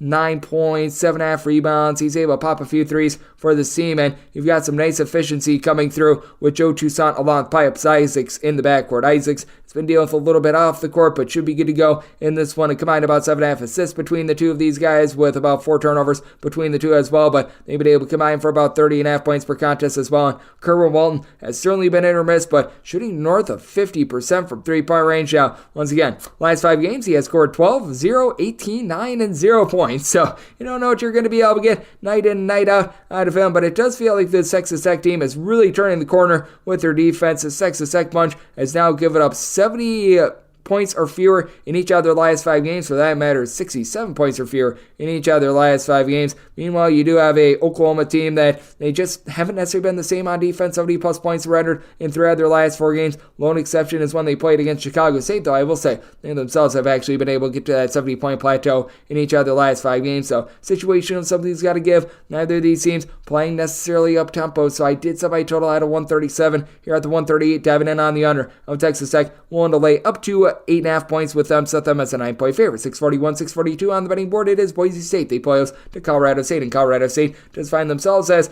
a favorite of 1.5 to 2 points. Your total on this game, it is 146, and with Colorado State, I did set them as a favorite of 3.5 points. So here at the 1.5 to 2, I'm going to be willing to lay it. Colorado State coming off of a little bit of a tough loss against Utah State, but Utah State I do think is actually one of your best non-Power 6 teams in all of college basketball, and this is a Colorado State team that they've been able to amplify themselves on defense just a little bit. It's still a bit of a work in progress, but still giving up 70 points or fewer in 4 of their last 5 games. The one exception was that game against Utah State, and this is a Boise State team that, once again, they are playing slowly. They're outside the top 250 in terms of total possessions per game, and once again, they are absolutely bearing down on defense, as this team has now allowed 70 points or fewer in each of their last 10 games. For Boise State, though, they just have not found it from the outside. You're shooting about 34.5% from 3. That's down from a season ago. Chibuzo Egbo has really been leading the way with that regard, shooting 46.5% from 3, 15.5 points per game. And Tyson Dagenhart, he's starting to find it, shooting 33% from 3 as a 6'4" do-it-all player, 15.5 points, 5.5 rebounds per game. And when it comes to this Boise State team, they're just so unique with their rebounding, as their top 5 scorers, none of them average north of 5.4 rebounds per game, but 4 of them average at least 5.2 rebounds per game. That is as much rebounding by committee as you're going to find. As a result, Boise State, in terms of their rebound rate, they're about 68th in all of college basketball, and it's north of 58% when they are at home. In Colorado State, over the last few years, they've had a little bit of difficulty on the glass. They're about 206 with this regard, but they're rebounding at north of a 51% clip when they are on the road. And they've had the non-D1 guys really be able to elevate the team. As Isaiah Stevens is the straw that stirs the drink. He's been able to give the team 17 points, 7 assists, shoots 40+% from 3-point range for a Colorado State team that they're a top 20 team nationally in terms of points scored on a per possession basis. They only turn the ball over 10.5 times per contest. And while Patrick Cartier, 6'8", you'd like to see him grab more than 2.3 rebounds per game. He is shooting 48.5% from 3-point range, but it's the Black Hills State transfer in Joel Scott from the D2 level who's really been able to help this team out down low and on defense. Gives you just a bit of everything. Doesn't shoot it well from 3, but nearly 12 points, 5.5 boards, a block, a steal per contest. Really like what he's bringing to the table. DeQuay Clifford, who comes in from Colorado, he's been able to give you about 6.5 rebounds per game. And Omar Stanley, while he's given Boise State quite a bit of production, I just wonder how good of a fit he is. And for Boise State, they've been having to have a 6'9", little bit of a do-it-all player, Cam Martin, really lead the offense after Marcus Shaver left the fold. So I do think that Colorado State just a little bit more of the well-put-together team, and I do think that both of these teams really starting to find something on defense. Neither of these teams rank in the top 225 in terms of total possessions per game. So did set my total 143.5, diving in on the under. And with Colorado State, willing to lay up to 3 points with them. 643, 644 on the betting board. It is Purdue, and they at third face-off against Nebraska. Nebraska is a home underdog of 7.5 points. Draw this game is 150.5. You may recall Purdue really struggled with this game a season ago, and I would not be surprised to see the exact same thing play out this year. Set my line at 6.5. I'm going to be willing to take the points. Now, Nebraska entering into that game against Wisconsin was a top 40 team in terms of points allowed on a per possession basis, and then they got completely tattooed. So that was a little bit less than savory, but I do think that they're going to bounce back here. You do have to go up against Shine of the Earth, Zach Edey, who, over the last 2 years, Purdue has been the number 1 team in terms of rebound rate in all of college basketball. If you combine both of the year's stats, as he's just once again giving you a double-double, you know exactly what you're going to get there. And a big key for shutting down this Purdue team is shutting down the 3-point shot. Braden Smith has really taken off. 5.5 boards, 6.7 assists, 13 points per game. And then you got Lance Jones and Fletcher Lawyer really doing a nice job in tandem, giving you about 22 points per contest. You've got a guy in Lawyer that's shooting about 40% from three. Jones, not necessarily such a great three-point shooter, never really has been, never really will be, but he does a good job flowing the offense. And then you've got guys like Mason Gillis shooting like 50% from three-point range. You've got options upon options with this Purdue team, who's actually better in terms of points allowed on a per possession basis than they were a season ago. They're actually giving up more points this season, but that's because they've cranked up their tempo. Purdue has really cut off the three-point arc. They are 22nd in all of college basketball in terms of opponents' three-point shooting percentage. Meanwhile, you've got a Nebraska team that they're 66th. So I do think that this Nebraska team is going to provide a little bit more resistance along the perimeter than a lot of these other teams have. And Nebraska, they were just catching a falling knife a few days ago when they were playing against Wisconsin, where Wisconsin just could not miss a three-point shot. So I did set my total 148.5. I'm going to be diving in on the under, but I do think that for Nebraska, while they aren't going to be able to win that battle down low, Rick Mass and his 6'10" versatility is going to cause a few issues for this team. 13 points, 9 boards, shoots about 30% from three-point range. You've got CJ Wilcher, who's been able to shoot it well from three-point range, along with Casey Shomadaga. Wilcher, about 8 points on 41.5% three-point shooting. Shomadaga, 14 points on 35.5% three-point shooting. And both of these teams are going to be able to get clean possessions. Both of these teams turn the ball over less than 11.5 times per contest. And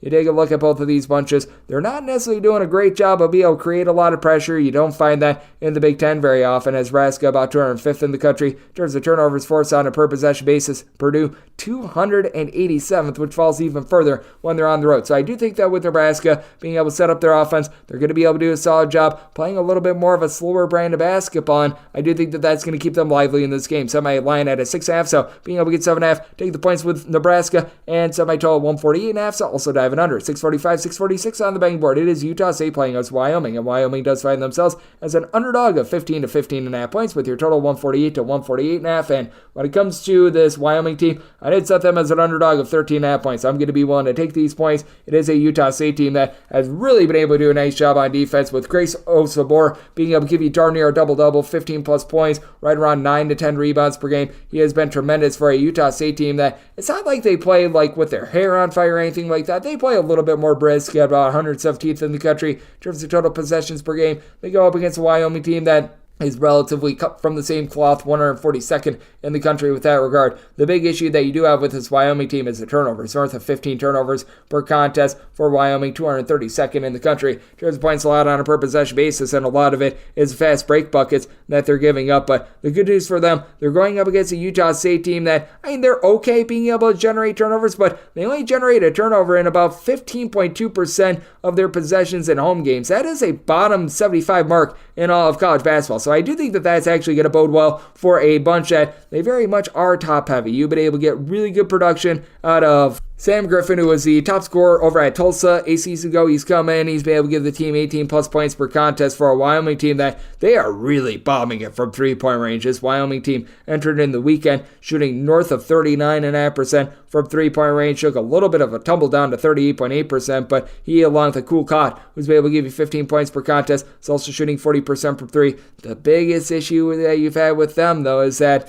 you got both of these guys, between the two of them, turning the ball over north of 6 times per contest for Wyoming. They've actually done a really good job of being able to just hit threes in general at home. Meanwhile, on the road, it's more like 34%. Meanwhile, this is a Utah State team that they're only 319th in the country in terms of three-point shooting percentage, so they haven't really relied too much there. They've just been really efficient. You did have Darius Brown have a few unsightly turnovers a few nights ago in that win against Colorado State, but all in all, fewer than 2 turnovers per contest. He gives out north of 7 assists per game. Absolutely love what he's been able to bring to the table for this team, and it is a Utah State team that they are 17th in the country in terms of opponents' three-point shooting percentage, though. It's 26.3% on the road, 31% at home. Wyoming, they certainly have been giving up their threes as well, but they've been more at home. They're giving up 37.5% three-point shooting at home, 30% on the road. They're about 122nd with this regard. It's a Utah State team, though, that because they do have great host board down low, they don't really look too much to the perimeter. It's more Wyoming that does that. So I do think that with both of these teams, just trying to take advantage of each other's weaknesses that is going to cause for a relatively mid-tempo game. I did set my total 147.5. I feel like this total is just a tad overinflated, so here at the 148 plus, looking at the under, but I do think that Wyoming going to hit enough shots from the outside, and with them not turning the ball over quite as much, I do think that allows them to be lively in this game. So I did set my line at 13.5. Going to be taking the points with Wyoming and the under 647, 648 on the betting board. DePaul is going to be playing against Creighton, and Creighton is a 15 to a 15.5 point road favorite. Total on this game is 142. Fully recognize that Creighton has fallen on some tough times with their offense, but they've been able to beat up bad teams. This is a bad team. Set my line at 17. I'm going to be willing to lay the number. Even with Creighton having a bit of a drop-off recently with regards to their scoring, this is still one of the most efficient offenses in all of college basketball. They're still clocking in 11th in terms of points scored on a per possession basis, and they go up against a DePaul team that is 295th. You do have for DePaul, a pair of guys who are able to shoot from three-point range, as but able to get about 39% three-point shooting out of Jico Carter, 4 assists, 12.5 points per contest, and then Jeremiah Oden, about 10.5 points, 4 boards per game. You don't have a single guy in this roster, though, that gives you north of 4.6 rebounds per game. DePaul's giving it up from three-point range. They're giving it up inside for Creighton. I do feel like sometimes it seems 6 with their starting 5 a little bit too much. I'd like to see a little bit more Fran Farabella. I'd like to see a little bit more Isaac Trowell, Frederick King. These are guys that are very solid, but that said, you got 3 guys in Baylor Shireman, along with Ryan Kalkbrenner, Trey Alexander, that all give you at least 15.5 points per contest. Between this trio, you're able to get about 23 or so rebounds per game. Kalkbrenner chips in there 2.3 blocks per contest. Shireman shoots 35.5% from three-point range, and then you've been able to get north of 50% three-point shooting out of Mason Miller as well. Dealt with a little bit of an injury. He's back in the fold. He's been a little bit hit or miss thus far this season, but Steve Ashworth done a nice job being able to take care of the ball. This is a DePaul team that has had their issues with being able to generate turnovers. Now, I will say this about Creighton. They're generating 3.3 steals per game. If that's not last in college basketball, that is a bottom 5 mark. That is for darn sure, but that said, this is also a DePaul team that they just have not been able to find their offense themselves. For DePaul, this team has now scored 70 points or fewer in each of their last 5 games. They have been getting drubbed on defense. I do think that this could be a potential Creighton explosion spot, as I was alluding to the offense a little bit before. They have now scored fewer than 70 points in 3 of their last 4 games. They're a bottom 75 team in the country in terms of total possessions per game, but when they're on, they're on. This is a DePaul team that is well outside the top 200 in terms of opponents' 3-point shooting percentage. They don't do a great job on the glass. I think they get crushed. I set Creighton as a 17-point favorite. I'm going to be willing to lay the number. Set my total at 145, so also going to be taking a look at the over. 649, 650 on the betting board. LSU is going to be playing against Vanderbilt. Vanderbilt does find themselves as an underdog of 10 points. So on this game, it is 144.5.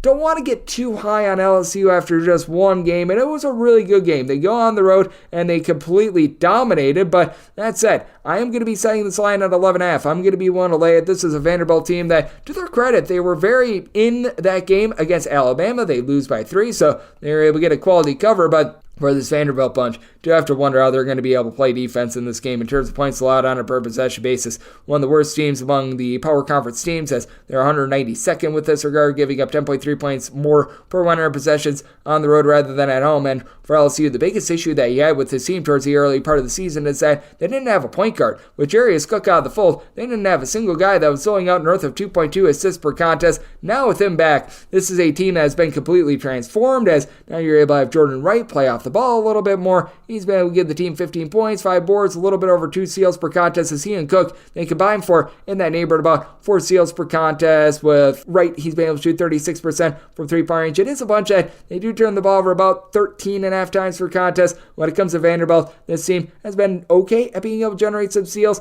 You've got a pair of guys in Tyron Lawrence along with Ezra Magnon who are combining for about 3.5 steals per contest. And when it comes to Lawrence, he has really went off recently. 42 points in the last 2 games for this team. Meanwhile, you've got a guy in Magnon, 3.5 assists, so 1.9 turnovers per game, and that's the one thing that Vanderbilt does a good job of. They really don't beat themselves. They don't turn the ball over like flop, but they only shoot about 29.5% from 3-point range. Van Allen Lubin, along Colin Smith, have been in and out of the fold. Lubin should be good to go in this one. Colin Smith has not been seen since December, and he's really their top rebounder, so they're going to get a little bit crushed with that regard against an LSU team that they don't necessarily do an amazing job on the glass themselves. They've got Will Baker, who's been able to give them about 5 rebounds per contest, but with their Achilles heel really being masked in this game against a Vanderbilt team that, in terms of rebound rate, they've been one of the worst in all of college basketball, hovering right around about 170th. I do think that LSU could be able to do a solid job being able to get this one done and being able to just build off of the positivity that they had from a few nights ago. I did set this line at 11.5. I'm going to be one to lay the number and did set my total at a 143.5 with Vanderbilt continuing to deal with injuries. I think that that's going to affect them offensively, and Vanderbilt outside the top 250 in terms of total possessions per game. So looking under and going to be one to lay up to 11 with LSU. 651, 652 on the betting board. Auburn plays us to Texas A&M. A&M is a 7.5 to an 8-point underdog with your total 148.5 to 149. And I did set Auburn as a 7-point favorite. I'm going to be willing to take the points with Texas A&M. I do think the positivity is going to be coming in for Texas A&M. This has been an unsightly bad start to the season for Texas A&M. They are well outside the top 200 in terms of opponents' 3-point shooting percentage. In terms of points allowed on a per possession basis, that has really been the shocking part for Texas A&M. 116th in the country. They are allowing right around about 16.1 points more per 100 possessions on the road rather than at home. And this is an Auburn team that they're really crossing all the T's and dotting all the I's. For Auburn, they're 16th in the country in terms of points allowed on a per possession basis, a top 25 offense in terms of points for Auburn. Not necessarily an amazing 3-point shooting team, but they're getting just enough out of someone like an Aiden Holloway, who's had this team playing much more efficiently than a season ago. They're only turning the ball over about 10.5 to 11 times per contest. He's been able to give the team double figures, doling out about 3.5 assists to less than a turnover per game. You do have Wade Taylor, who's going to be the best overall scorer in this game, 18 points, 4.2 assists, but feels like he's had to do it all by himself, and that has resulted in about 3.4 turnovers per contest. You've had a Texas A&M team that has dealt with quite a few injuries as well, with Tyrese Radford being out of the fold for quite a few games, just returned in that game against LSU, so should be good to go in this one. You've got Henry Coleman down low, giving you about 8.5 rebounds per game, and Anderson Garcia has been able to give you about 8.5 boards per contest. They're going to have their hands full going up against Gene Ibroom, who's been cleaning up with about a block and a half, 8 boards, north of 15 points per game himself. And for Auburn, they do rank 21st in the country in terms of overall rebound rate, though I do think that Texas A&M is going to be able to match and exceed that. They are 13th in the country with regards to rebound rate, so that's still something that they've been able to do very well. I do think that for Texas A&M, they're going to see some positivity with their 3-point shooting numbers. They're shooting less than 30% this season, and it's not that I think that they're going to be some sort of an amazing 3-point shooting team, but that said, they've certainly gotten the short end of the stick on some of those breaks, and this is an Auburn team that is about 41st in the country in terms of opponents' 3-point shooting percentage, but it's allowing opponents to shoot better from 3 at home rather than on the road. So this is a spot where I did set my line at a 7. I'm going to be willing to take the points with Texas A&M. And I did set my total at a 145. The Texas A&M team still well outside the top 250 in terms of total possessions per game, so I do think that we see a nice little bit of a slowdown here. I'm going to be taking a look at this total under, and I'm going to be willing to take north of 7 here with A&M. 653, 654 on the betting board. It is Baylor. They play us BYU. BYU finds themselves as an underdog of 3.5 points. Your total on this game is sitting between 154 and 155. Set my line right in the middle of this. I set mine at a 154.5. Personally, I would rather have a 154 over rather than a 155 under. Do recognize that Baylor has been playing a little bit better with their defense recently, but still, it is a Baylor team that they're a top 5 team in the country in terms of points scored on a per possession basis compared to being a team that is 94th in the country in terms of points allowed on a per possession basis. Surprisingly, BYU is checking all the boxes. BYU, 3rd in the country in terms of points allowed on a per possession basis, and one of the most efficient offensive teams in all of college basketball, but I did set my line at a 4.5 because what I did gather from this BYU team is that they beat up on a lot of really bad competition, and a lot of it was at home as well. So I do have my question marks. It is a BYU team that relies a little bit less on the 3 than Baylor, which is a good thing, as you've got a BYU team that does have their top scorer in Jackson Robinson shooting 40% for 3, 15 points per contest, and Trayvon Nell has been able to give you 4 boards, 13 points per game. I do like what he's bringing to the table, as for BYU, out of your top 5 scores, 4 of them have been able to give you at least 4 rebounds per game, which has been big because they've been dealing with the injury to Fusani Traore. Just returned in that game against Cincinnati, but he only played 8 minutes. I think that he's going to be good to go in this one, but I don't think that he's going to be going for very long. And for BYU, they've been very fortunate with regards to their opponents' outside shooting. They're allowing opponents to shoot just 26.4% from 3-point range. If this continues, this would be the best opponent 3-point shooting percentage defense that we've seen in north of a decade. I don't think that it's going to be withstanding. Meanwhile, for Baylor, more around 37th with this regard. Opponents are shooting 25.4% from three-point range against them. With both of these teams shooting it the way that they are, I do think that both of these three-point shooting defenses are going to be seeing a little bit of a fall-off. And for Baylor, currently shooting 48.2% from three-point range at home. I think that that's going to be dipping a little bit, and you have a backcourt for this Baylor team that, despite that, I do think that they're going to find a way to be able to get buckets, as you got Ray J. Dennis, who's been able to give you 14-plus points, has been turning the ball over a little bit north of 3 times per contest, but has done a nice job finding Jacoby Walter in space and allowing him some clean looks, as he's been able to supply 15 points on 40% three-point shooting. Yves Missi has been able to give you 6.5 rebounds per game, and he's really the only guy in the roster that has been able to give you north of 4.5 rebounds per game. But for this Baylor team, despite all that, they're still a relatively solid rebounding team. I do think that BYU is certainly going to have the edge here. They're number 4 in all of college basketball, but for Baylor, they're actually 22nd in their own right, having a 60% rebound rate at home, with guys like Langston Love and company being able to hit those shots as well. I do think that Baylor, with this being at the O'Farrell Center, they're going to be able to get the job done on their home floor. I did set this line at 4.5. I'm going to be able to lay up to 4 with them, and like I said, I set my total in the middle at a 154.5. If we see a move one way to the other, that's how I will be going, but at current numbers, I would be looking at that 154 over to go along with Baylor. 655, 656 on the betting board. Georgia Tech is going to be playing us in Notre Dame, and Notre Dame does find themselves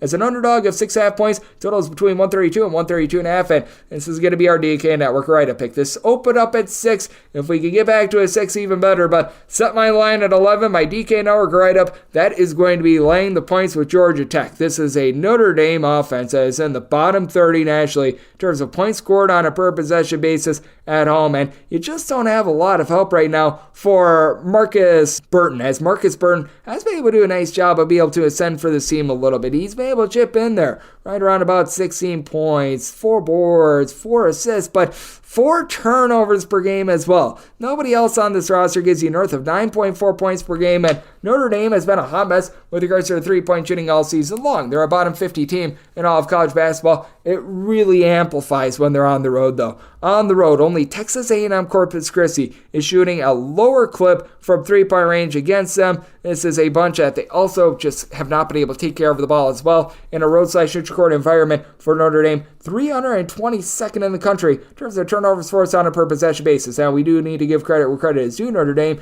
they, in their last 3 games in the ACC, have covered all 3 of them, and a big reason why is their defense, giving up 67 points or fewer in 5 straight games, and to date it back a little bit further, they've given up 67 or fewer in 10 of their last 12 games. That said, much of this has been happening on defense, and their defense, they're giving up about 9.5 points more per 100 possessions when they're on the road rather than when they are at home, and the offense, they just can't get anything going whatsoever, and I do think that they're going to be struggling a little bit on the glass against a Georgia Tech team that they rank 36th in all of college basketball in terms of percentage of missed shots that they're able to pull in as an offensive rebound. As you've got a team that does a very good job by committee, your main scorer is Miles Kelly. For a Georgia Tech team that in their own right, they don't necessarily shoot it well from three-point range, 29.5%. Kelly only shoots about 24.5% from the outside. Has been able to log about 15 points, 5.5 boards per contest, but you've got Bay and Ndongo who comes over and has been able to give the team a block and a half, 9 boards, 12.5 points per game. I really like what I'm seeing out of him. You're getting a little bit from the outside of Dallin Coleman as well, shooting 35% from 3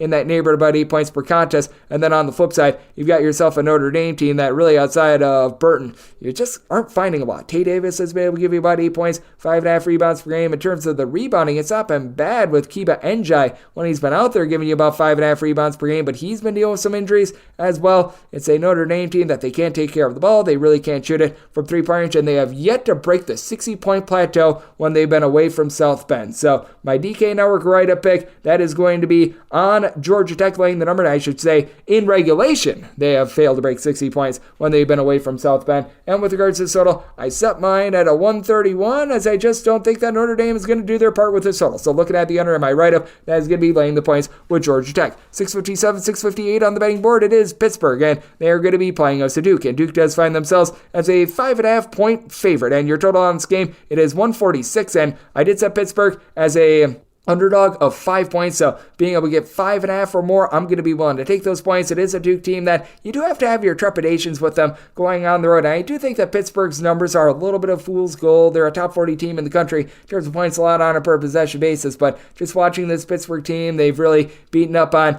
the tomato cans that really get kicked around. These teams like Jacksonville, North Carolina, A&T, and then in the step-up games, they've had their issues, but I do think that Duke is going to have an issue with Carlton Carrington, who's been able to log 14.5 points, 5.5 boards, 5 assists. This is a Pittsburgh team that as a whole, they are shooting about 34% from three-point range as well. Blake Kinson, he's been able to give you about 19 points, 5 boards per contest. So do like what he's bringing to the table for this team. And then Frederico down low is able to do a relatively solid job as he, along with Zach Austin, throw in there Guillermo Diaz-Graham as well. They're all giving you at least 1.2 blocks per contest. So you've got a team that by committee is doing a solid job. None of them is going to compare to Kyle Filipowski. Kyle Filipowski just has such a unique skill set. At 7 feet tall, this guy is able to let it fly from three-point range as he's been able to log about 17 points, 8.5 boards, about a 31 to 32% three-point shooter. And then you've got Jeremy Roach, who's done a nice job in tandem with Tyrese Proctor of giving you combined about 7.5 assists per game, and Roach is now shooting 46.5% from three-point range. And for the Duke team, they're not playing up-tempo. They're well outside the top 200 in terms of total possessions per game. They are just hitting shots, which has allowed them to become a top 50 team in the country in terms of points scored on a per possession basis, and it has traveled. To their credit, they're only scoring about 3.7 points fewer per 100 possessions when they're away from home rather than when they are at home. So that's actually some relatively good consistency in college basketball. Pittsburgh, they're ranked 46th in the country in terms of points scored on a per possession basis, with Blake Kinson really being the main constant for this team. He's been able to give the team 18 plus points per contest at north of 6'7", and been able to bomb it at north of 40% from three-point range. And they do face a Duke team that is allowing opponents to shoot 34.7% from three-point range in a roadside-shoot court environment. Meanwhile, Pittsburgh, they've done a relatively solid job of being able to shut that down. For Pittsburgh, 6th in the country in terms of opponents' three-point shooting percentage. So I do think the Duke going to be able to get it done, because I do think that Kyle Filipowski is just a hard guard in general, but I do think that this turns into a little bit more of a defense-oriented game and a bit of a nip and tuck game as well. Set my line at 5, so being able to get 5.5, going to be taking a look at the points, and did set my total more around a 145, so I'm going to be taking a look at the under as well. 659, 660 on the betting board. It is Nevada. They play us Air Force. Air Force does find themselves as an underdog of 15 to 15.5 points with your total 135, and I did set Air Force as an underdog of 16.5 points. I'm going to be willing to lay it with Nevada. Nevada has covered north of 70% of their spreads thus far this season, and they've done so just because they do everything so efficiently. They do the little things like not turn the ball over. They don't miss defensive assignments. They don't necessarily do one thing amazing, but they just do everything really well. And they've got 2 really good scorers in Keenan Blackshear, along with Jared Lucas, who'll be able to combine for 34 points per contest. Lucas is shooting 39% from three-point range for a Nevada team that ranks in the top 20 nationally. In terms of fewest turnovers on a per possession basis, only turn the ball over about 9 times per game. Nevada shuts down the three-point arc. Opponents are only shooting about 30.5% or so from three-point range, 42nd in all of college basketball with that regard. And Air Force, they are 216th in the country with that regard. Now, Air Force has actually been able to do a relatively solid job with their defense as well, but we have really seen that go downward ever since Mountain West play has began. Overall for the season, Air Force 117th in the country in terms of points allowed on a per possession basis. That said, if you take a look at their last 3 games, that has jumped by about 18 points more per 100 possessions rather than the entirety of the season. So it does feel like they were just beating up on a bunch of really bad teams, and now that things are getting a little bit tougher on the schedule, it has resulted in some less than savory play out of them. They do have Ryan Petratus, who has come back to the fold after he was a bit banged up to begin the season, and he's been able to do a relatively solid job of being able to supply the team with a little bit of everything. 5.5 boards, 17.5 points, shooting about 43% from three-point range, also chipping in their 2 steals per game for a Air Force team. All of a sudden, they've been able to generate about 8 steals per contest, but they themselves, as a lower tempo team, they rank in the bottom 100 in terms of total possessions per game, turn the ball over 13 times per game. You've got Evan Taylor giving you 17 points, right around about 5.5 rebounds per game, and it is an improved Air Force team on the glass. Year in and year out, you'll notice that Air Force typically like a bottom 50 team in terms of overall rebound rate, and they've been able to reverse that just a little bit this year. Air Force more around 226, but it's a Nevada team that with Nick Davidson, he's been able to give the team right around 7.5 rebounds per game. Nevada, one of the best teams in the country at holding teams of one-and-done opportunities. For Nevada, with regards to their overall rebound rate, right around 86. I do think that they're going to be able to dominate this game and stay disciplined. So I did set Air Force as an underdog of 16.5 points. I'm going to be willing to lay it with Nevada and with the this total. I did somehow at 132.5 with the way that these teams play relatively lower and slower, and with the Nevada team, the way that they've locked down on defense. So diving in on the under, and I'm going to be willing to lay it with Nevada, 661, 662 on the betting board. New Mexico is hard to face off against UNLV. UNLV does find themselves as a underdog of 2 points at home. Your total on this game is 151, and I did set my line at 4.5. I'm going to be willing to lay the number with New Mexico. Everyone wants to talk about the offense, and everyone wants to talk about the backcourt. How about if we take a look at what New Mexico is doing on defense? 13th in the country in terms of points allowed on a per possession basis, and it travels. They're a top 20 team in the country in terms of points allowed on a per possession basis in a road/inch-court environment, and a big reason why. This team has been one of the best rebounding teams on the road in all of college basketball, with JT Toppin being able to give you north of 7 rebounds per game. Nelly Jr. Joseph doing a rock-solid job on that front as well. This has been a top 40 team in the country in terms of rebound rate in a road/inch-court environment, going up against a UNLV team that is outside the top 175 in terms of points allowed on a per possession basis. Now, you've got both of the Boone brothers now back to the fold. That's big, but for UNLV, they're 318th in all of college basketball in terms of rebound rate, so that does have to have you quite a bit off put with this team. This is a UNLV bunch that, from three-point range, they've had a little bit of difficulty guarding that, as well as UNLV, 231st in the country in terms of opponents' three-point shooting percentage, and at home, they're allowing opponents to shoot 37% from three-point range. That has been pretty unsightly for UNLV. They have been able to do a relatively solid job of being able to dole out the ball, but it's just not going to compare to what you've got on the New Mexico sideline, as you've got Jalen House, who's been able to do such a tremendous job of being a guy that both distributes and also does a great job of being able to take the ball away, as he's been able to do a solid job with north of 2 steals per contest over the last 2 years, chipping in there about 14.5 points, 4 assists on 37% three-point shooting. Donovan Dent has been the do-it-all player and the lone guy that really didn't get injured for New Mexico. 16.5 points, 6.5 boards, right around 38% three-point shooting. I should say 6.5 assists, about 3 boards per contest. And then Jamal Mashburn Jr. doesn't give you a lot in terms of anything other than scoring, but he scores it with about 16.5 points per game as well. Then on the flip side for UNLV, really like what I'm seeing. Their freshman in Dedrin Thomas. Thomas has been able to do a solid job with about 6 assists, 12.5 points per contest on 37% three-point shooting on the UNLV offense. It is getting quite a bit better. This is despite the fact that Jalen Hill, the transfer from Oklahoma, has dealt with injury. You've been able to have Luis Rodriguez chip in there right around about 12.5 points, 6.5 boards. He's a little bit of a Swiss Army knife sort of guy. And ever since he's come back, Keelan Boone has been able to give you about 7.5 rebounds per game. But that said, I do think that New Mexico wins from within. I know that UNLV has been on quite a nice run recently, and the defense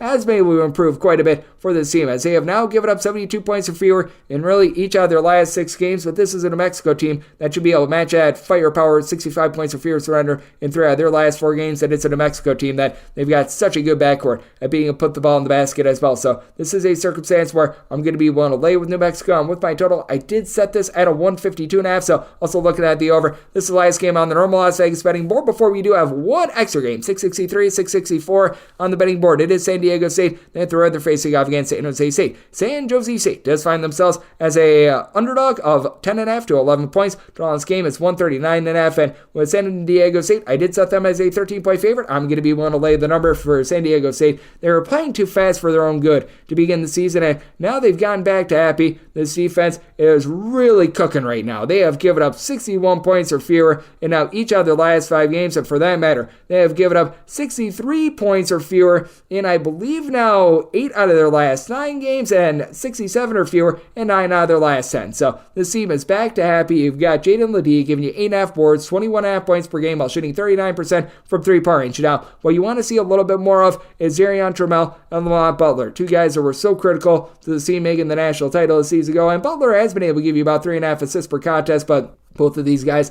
giving you only about 8 points per game, both shooting about 28.5% from 3-point range. But for San Jose State, last year they did a nice job of being able to control the boards, and this year they do have, out of their top 5 scorers, 4 of them giving you at least 4.5 rebounds per game. But without Robert Viola in the fold, this team has really struggled, and it's San Jose State team that typically is one of the slower teams in all of college basketball with regards to their tempo. They've had to crank it up, and it's been to the detriment of their defense. Towards the beginning part of the season, they were playing some very rock solid and some stout defense. defense now that has seen a whole bunch of slippage, and in terms of points allowed on a per possession basis, they are 203rd in the country, and they're giving up 6.7 points more per 100 possessions at home rather than on the road. And for the San Jose State team, a lot of it has to do with the fact that they just are not doing a very good job of being able to guard the three-point arc. At San Diego State, 19th in the country in terms of opponent's three-point shooting percentage. For San Jose State, this is a team that's clocking in 245th in the nation as well. You've been able to have quite a few guys do a solid job of being able to contribute on the offensive side of things. They've really got a big four. Trey Anderson, Tebek Gronero, both been able to give you 12.5 points, between 5 and 5.5 rebounds per game. Both of these guys do a relatively solid job of being able to bomb it from three-point range, as they're combining shoot about 37.5% from three. And then you've got Alvaro Cardenas along with Myron Amy, both combining to shoot about 37% from three-point range between the two of them. 9 assists to 3 turnovers per game, so they've been able to do a solid job on that front. But that said, with San Diego State, they should be able to win this battle down low. Would like to see a little bit more out of Jay Powell, but even without him contributing so much,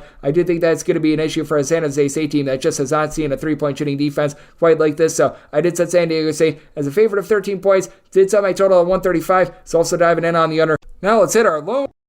The normal betting board picks are complete, but there are some extra games today, so we go into the bonus. This begins 306-613, 306-614. Southeast Louisiana is on the road against Nicholls. Nicholls a 4.5 point favorite. Total on this game 138 to 138.5. While Nicholls is not generating the same amount of turnovers as they did a season ago, this is still a team with some active hands, and they've got a lot of nice versatility. I did set my line at a 4.5 as well, so I'm going to be waiting on a little bit of movement here. We were seeing a few openers in which you were able to get some various numbers. This total has come down from the opener of 139.5, and a little bit earlier on during the day, I was seeing a few 4s pop, and if we're able to get a 4, going to be willing to lay it. If we get up to 5, I'm going to be willing to take those points when it comes to Southeast Louisiana. This team is in the bottom 55 in the country in terms of points allowed on a per possession basis. That's a little bit off-putting, but for this Southeast Louisiana team, they have really slowed things down. They've actually been quite a bit more efficient with regards to their offense on the road rather than at home as well. They're averaging 5.8 points more per 100 possessions in a road environment rather than a home environment. And for Nicholls, this team is not really dominated by guards. They're dominated by a bunch of, we're going to call them like 6'5", 6'6" joker players that do a little bit of everything, as your main two contributors for this team has been Dante Smith, who comes over from South Alabama, and then you've been able to get great production out of Jamal West. West right around 17 points, 9 boards, 6'6", do-it-all player that is shooting 36% from 3. Smith shoots 38% from the outside, and Smith chips in there 2.5 steals, 6.5 boards,